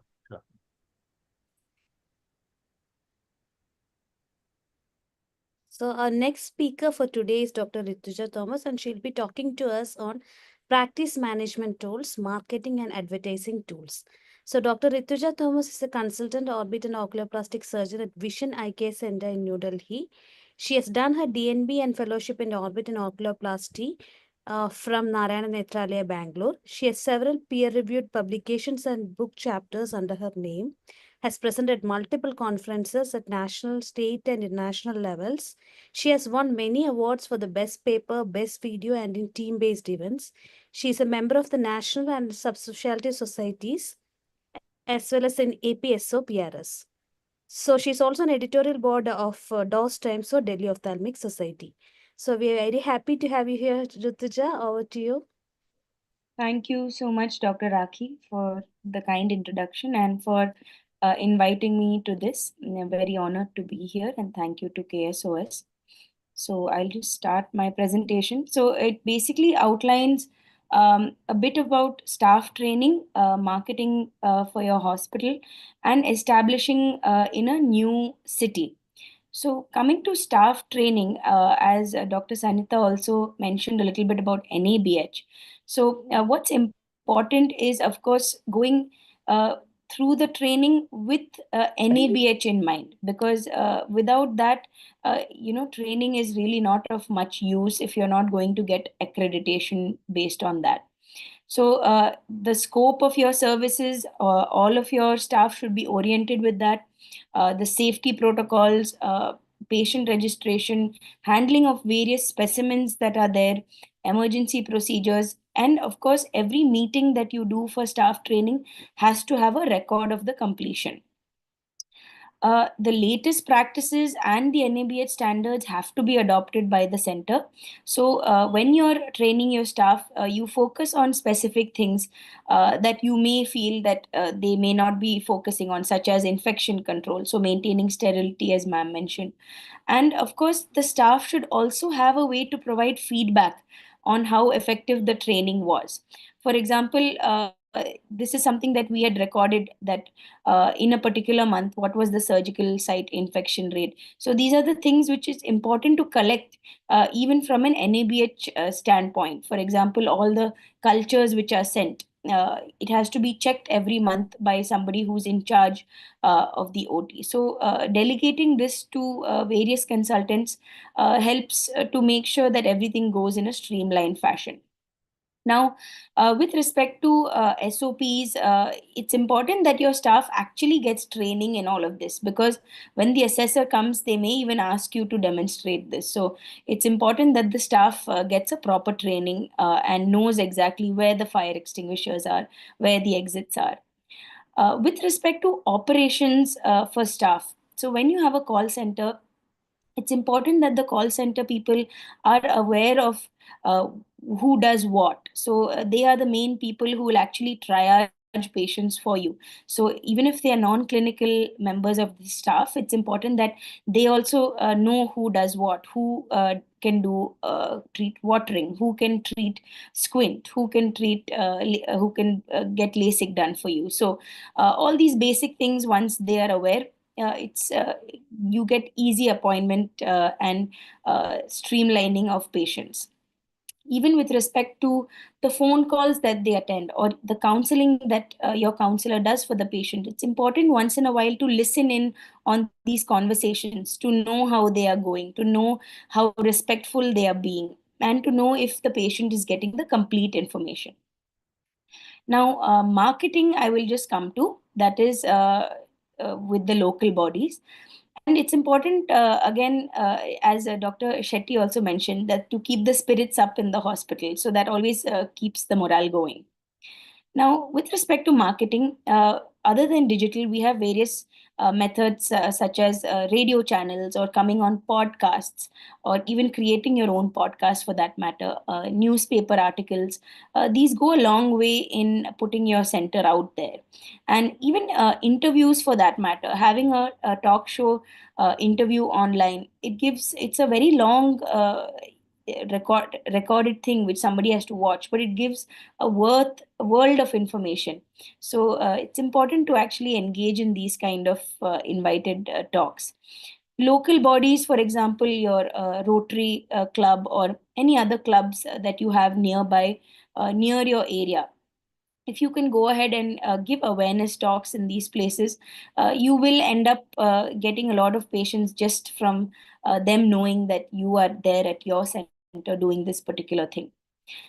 With respect to the physicians and the dispensaries around your center, for example, what we do is we print a calendar every year and we send it to all the physicians around. So they are aware that this center is just close by, easily accessible for the patients who they see, and it becomes a form of marketing.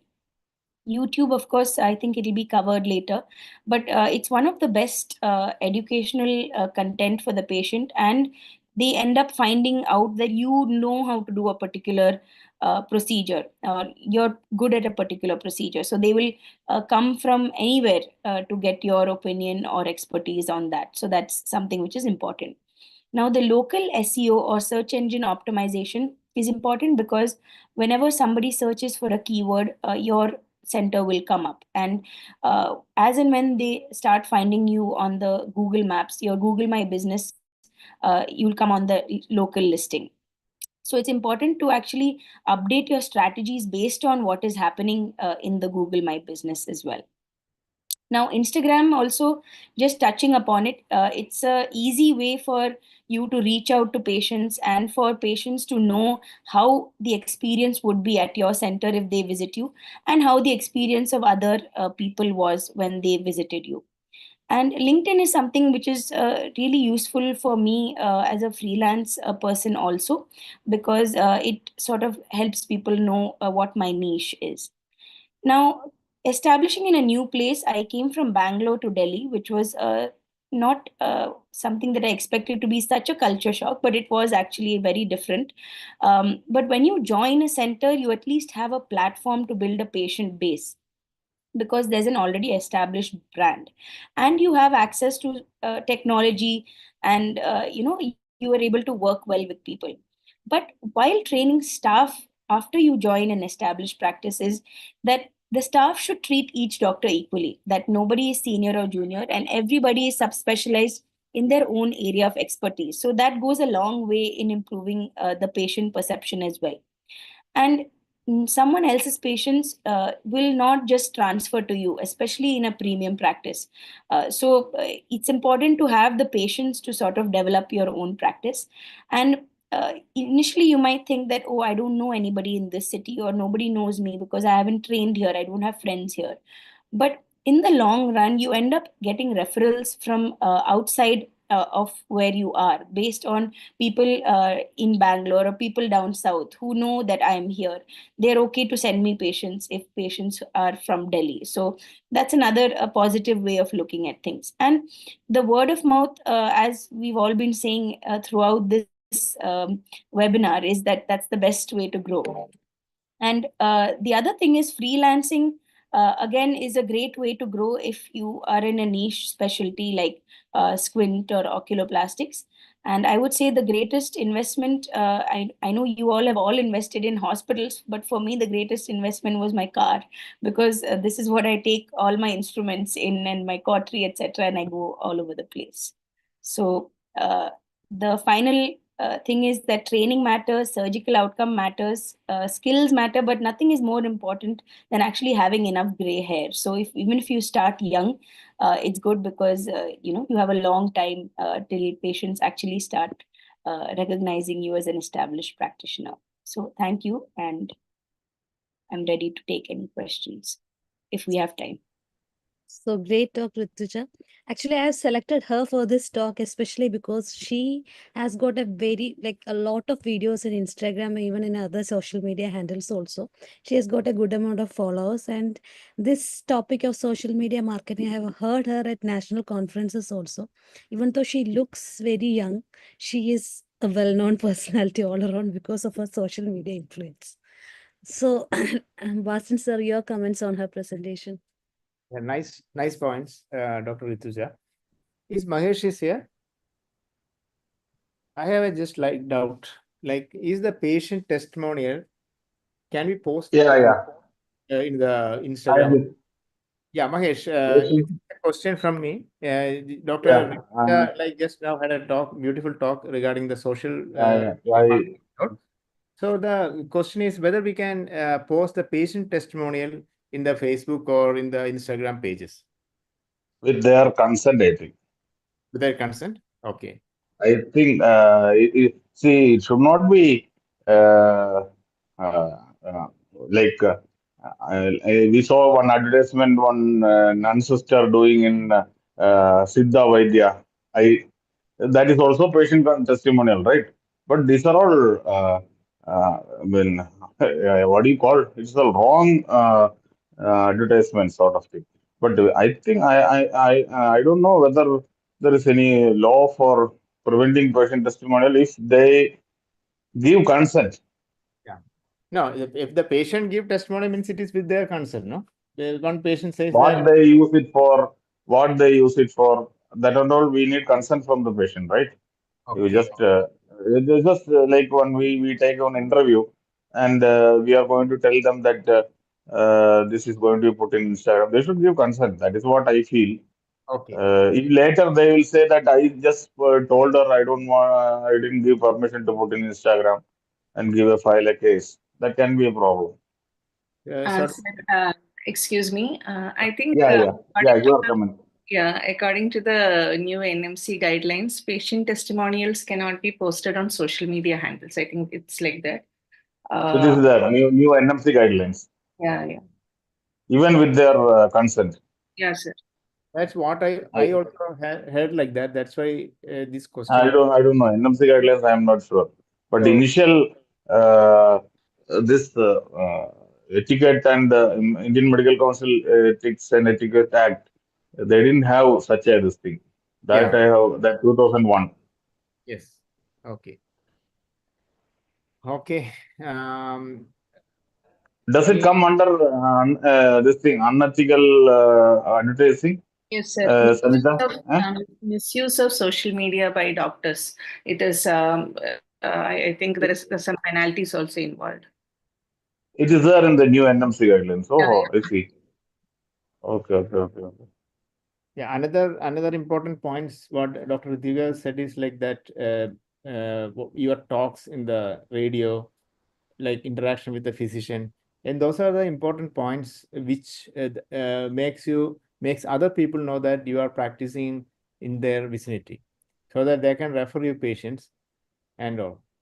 Like if you give calendars, diary, something like that, or leaflets to nearby other specialty people, it's an easy way of understanding people that such a person is there near to me. Yes, sir. I think that is very relevant because for my specialty being a pediatric ophthalmologist, I know that I cannot build a very high pediatric ophthalmology practice in my setup. So, doing the practice at different places actually builds your niche practice. That is my experience. Yeah. And regarding some the referrals, see, especially super specialists in ophthalmology, they depend on referrals. But then the thing is that people should respond to these referrals. See, when somebody refers a patient, they may not expect that patient to come back to their practice, but they want to know what happened to that patient, what is the diagnosis. So there are certain hospitals where once you refer the patient, it's just like a black hole. You miss contact with the patient, you miss information regarding the patient. So prompt reply is very, very, very important for building Absolutely. I am in referral practice for 23 years. Absolutely, you have to give a reply professionally. What was the case? What was it? What was done for that patient? So that is very important because that only helps to disseminate the knowledge and how you have managed it. Yeah, I vouch for sir. I have received reply for each and every patient I have sent from Dr. Mahesh, written by himself. No, now you can send by WhatsApp or social media. It's very Yeah, easy. yeah, yeah. Very easy actually. Sometimes we give the letter to the patient, but they may not go back to the referral doctor. Yeah. That is also there. So it is now we are planning like that also. Okay, we move on to the next talk. Lucky. Thank you, Ritija. So we'll move on to our last talk for today. So our last talk is by none other than Dr. Divakant Mishra. He is the director and lead retina surgeon at Swarnajyoti Group of Eye Hospitals. He is currently the president of Young Ophthalmological Society of India, and he was the past secretary of YOC. He is a member of APAO YOL Standing Committee and a member of International Committee VBS USA, visiting fellow at Byers Institute USA, and a retina fellow from Sri Shankaradeva Netralaya, Guwahati. And he may look young, but he is already under the Business World 40 Under 40 Healthcare Leaders of 2024. He has also received late Sri MD Rangta Memorial Oration of Bihar State from at 2024, Best Retina Surgical Video at Retina World Congress 2024, International Ophthalmic Hero Award from AOS in the following years 2024, 2023, 2022, 2019, and 2018. He is one among the top 10 leaders in eye hospitals in India by the CEO Insights of Asia 2023, top 20 rising stars in ophthalmology by APAO Malaysia at 2023, and a lot of more achievements in his name. We are very happy to have you here, sir. Over to you. Should I share the screen from my side? Dr. Divakant, sir? I think I'll share the screen from my side. He said his internet, he's here, but his internet is little unstable actually.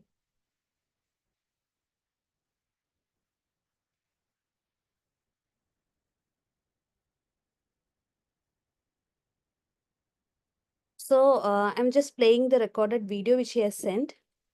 Hi, so at the outset, I would like to Is the audio thank clear? the scientific committee of KSOS for giving us this Yeah, opportunity, and Dr. Rakhi for being a very active link between KSOS and UC. So the crux of my talk today is more about strategic expansions. Basically, I'll be talking about when to expand, why to expand, and how to go about doing it. So number one question is why we need to do it. Is it a rat race because others are doing it, other corporates are doing it? What is the reason for us to go ahead and expand our current practices to other centers, building the same practice in a different way? So what we are seeing, there's a lot of literature on this, that there is a rapid regionalization of healthcare, especially in specialities like dermatology, dentistry, ophthalmology, where patients do not really want to travel far. There was some data which suggests that now, especially in the urban population, patients do not want to travel more than 5 kilometers for their cataract surgery. So this is the time where you need to be present. You need to reach out to more patients. There are already hospitals that are doing this. So it's very important to have your services in other areas as well. So there are a lot of advantages if you look at it. So it gives an increased accessibility to the patients. For example, that it will give you more access to you will be able to give more access of your services to the patients, and vice versa as well.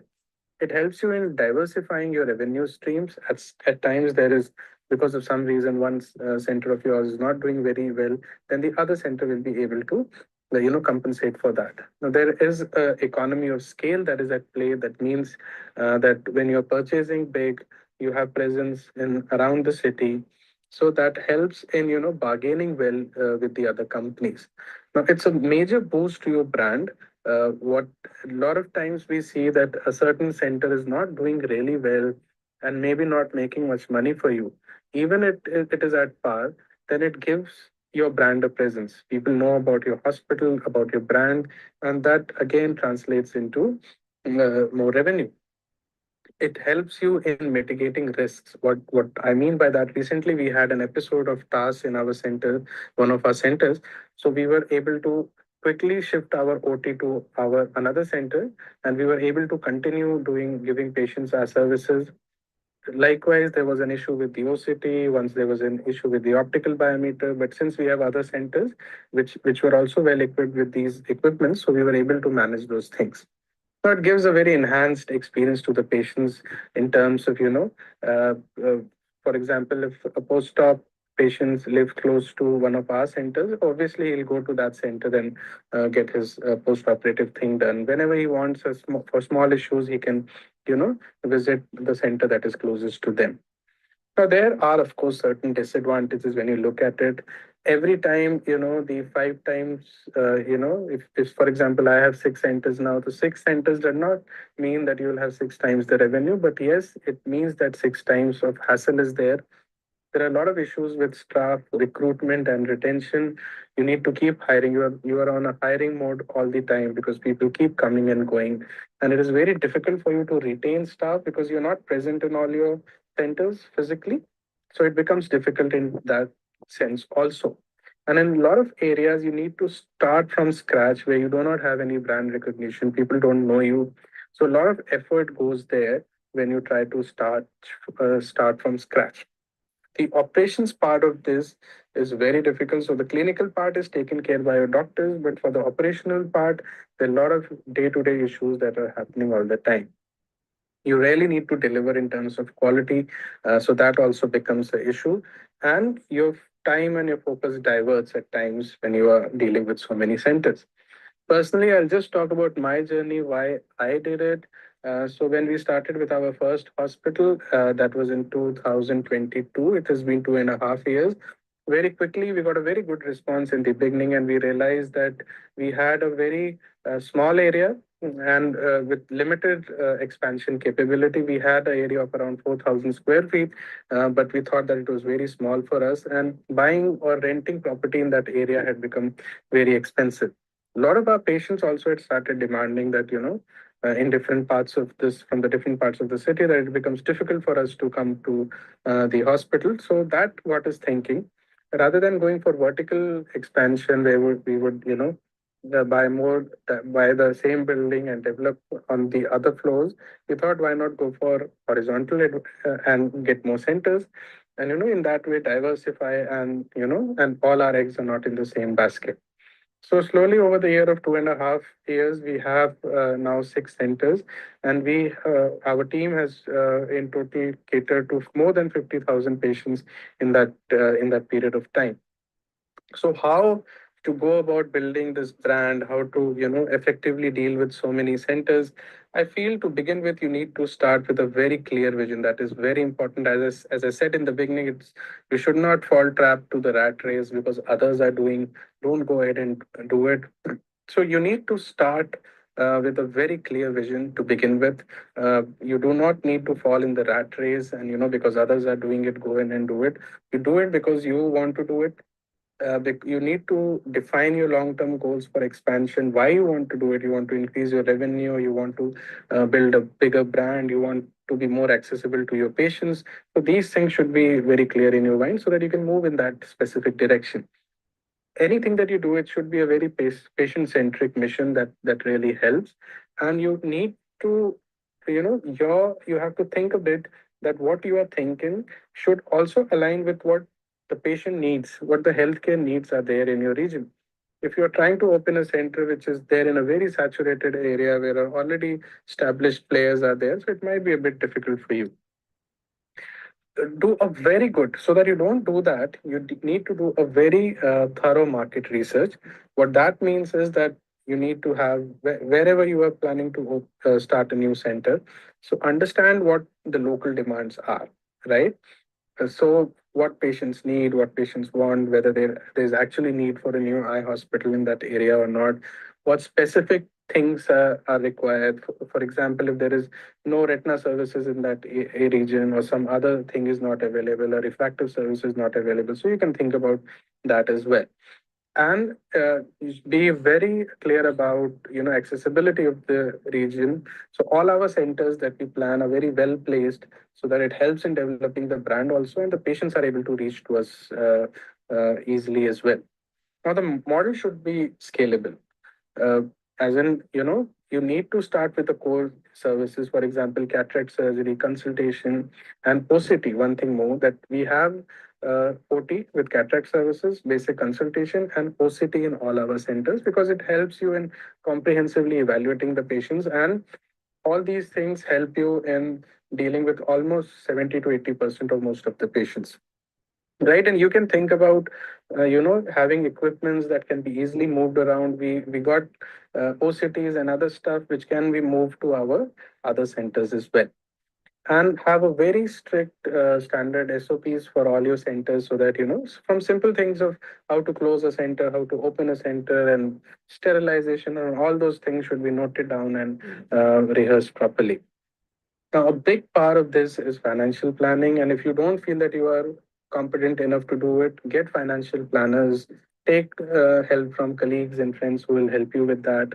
And it's very important to think about debt versus equity, whether you want to, take loan and do it, or make one center profitable, and then with that money start a new center. That should be clear to you.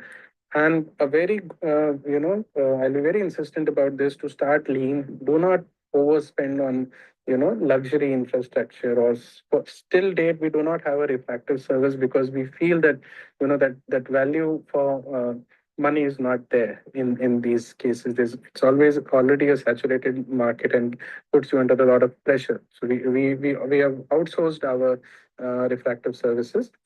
So you need to prioritize functionality in these cases, and have a very realistic break-even timeline for each center. So, for example, we when we have enough money to take care of 1 year of our center, if we can take that much expense, bear that much expense, then only we plan a center. So something of that sort should be there in your mind, and you need to be prepared for unexpected costs. So some money you should be saving, so that if there is some breakdown, some issue, then you can manage.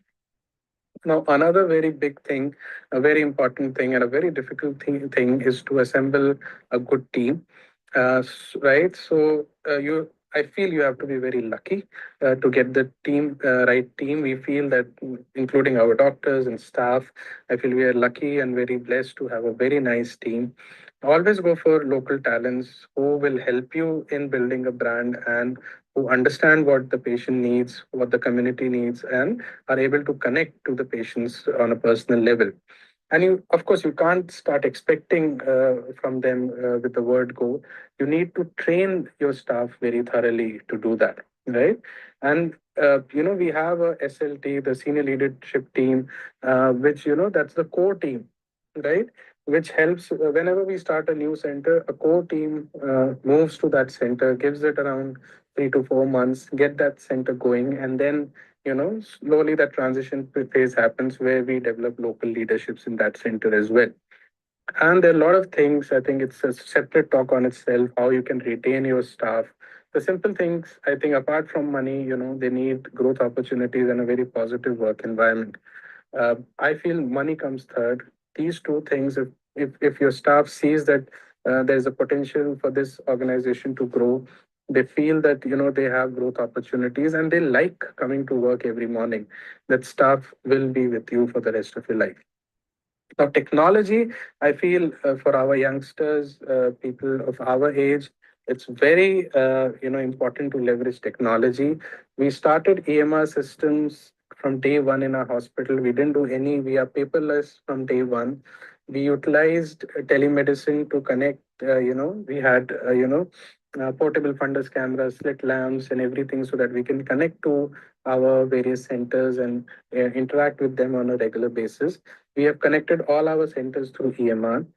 A very and you need to utilize the data that is coming to you.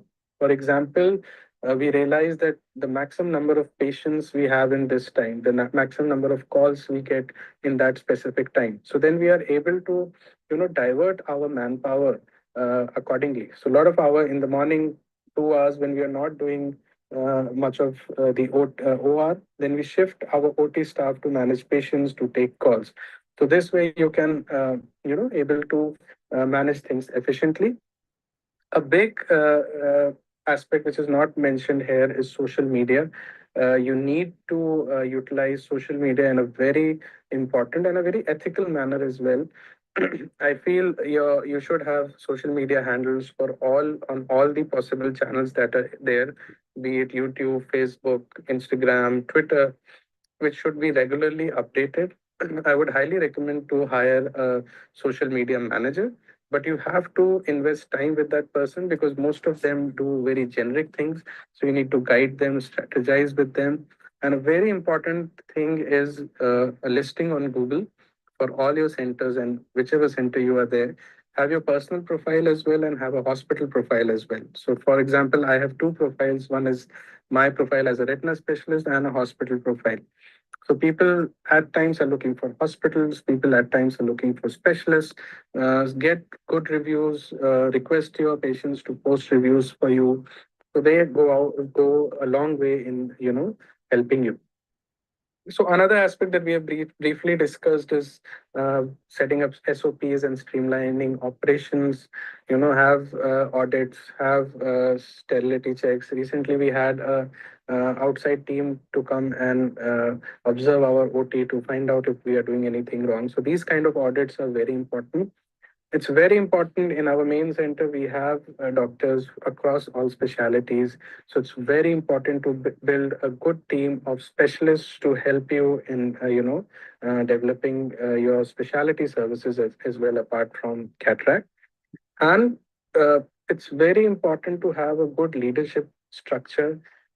You should be able to delegate responsibilities. Your managers should be able to take these responsibilities, consider the organization, the hospital as their own, and along with them, you can take your brand name forward. So I think it's very important to be patient and persistent. Things happen one at a time. Uh, we did not plan that we'll open 5 centers or 10 centers or 100 centers. We started with one. We saw that it was doing good. We can expand more. There was a need that need to be met as such. So success will take time. These centers don't become profitable immediately. There might be, thoughts that why did I do this? But stick to your goals, stick to your vision, and adapt your strategies as the need of the hour is.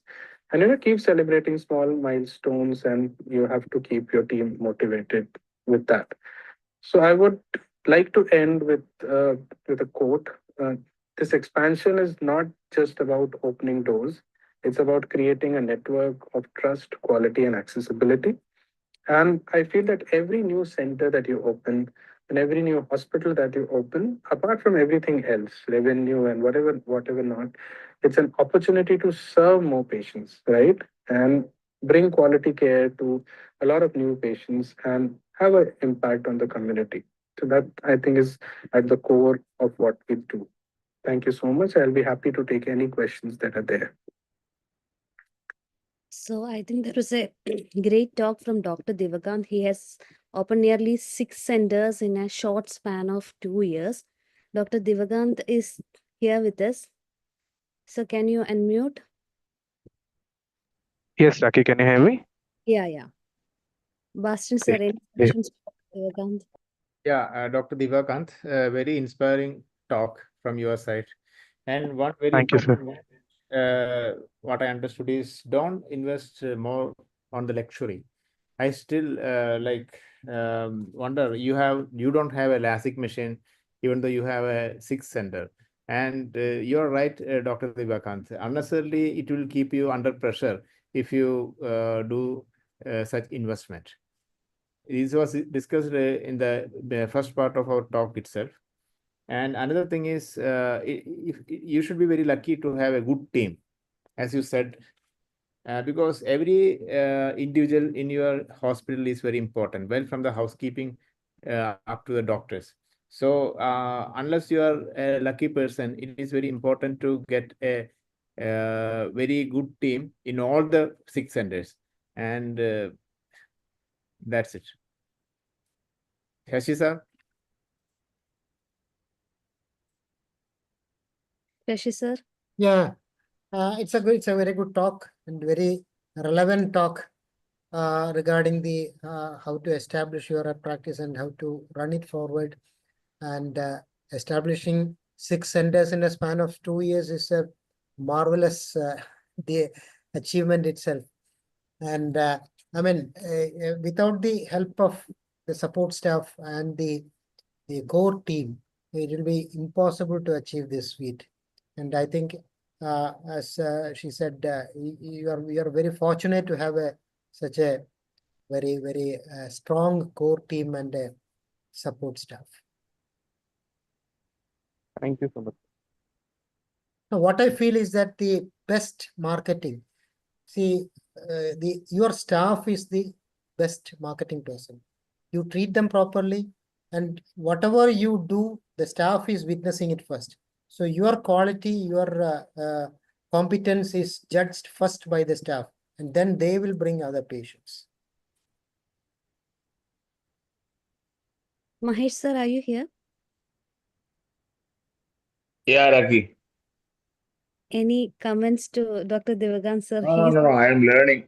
I am learning. That's all.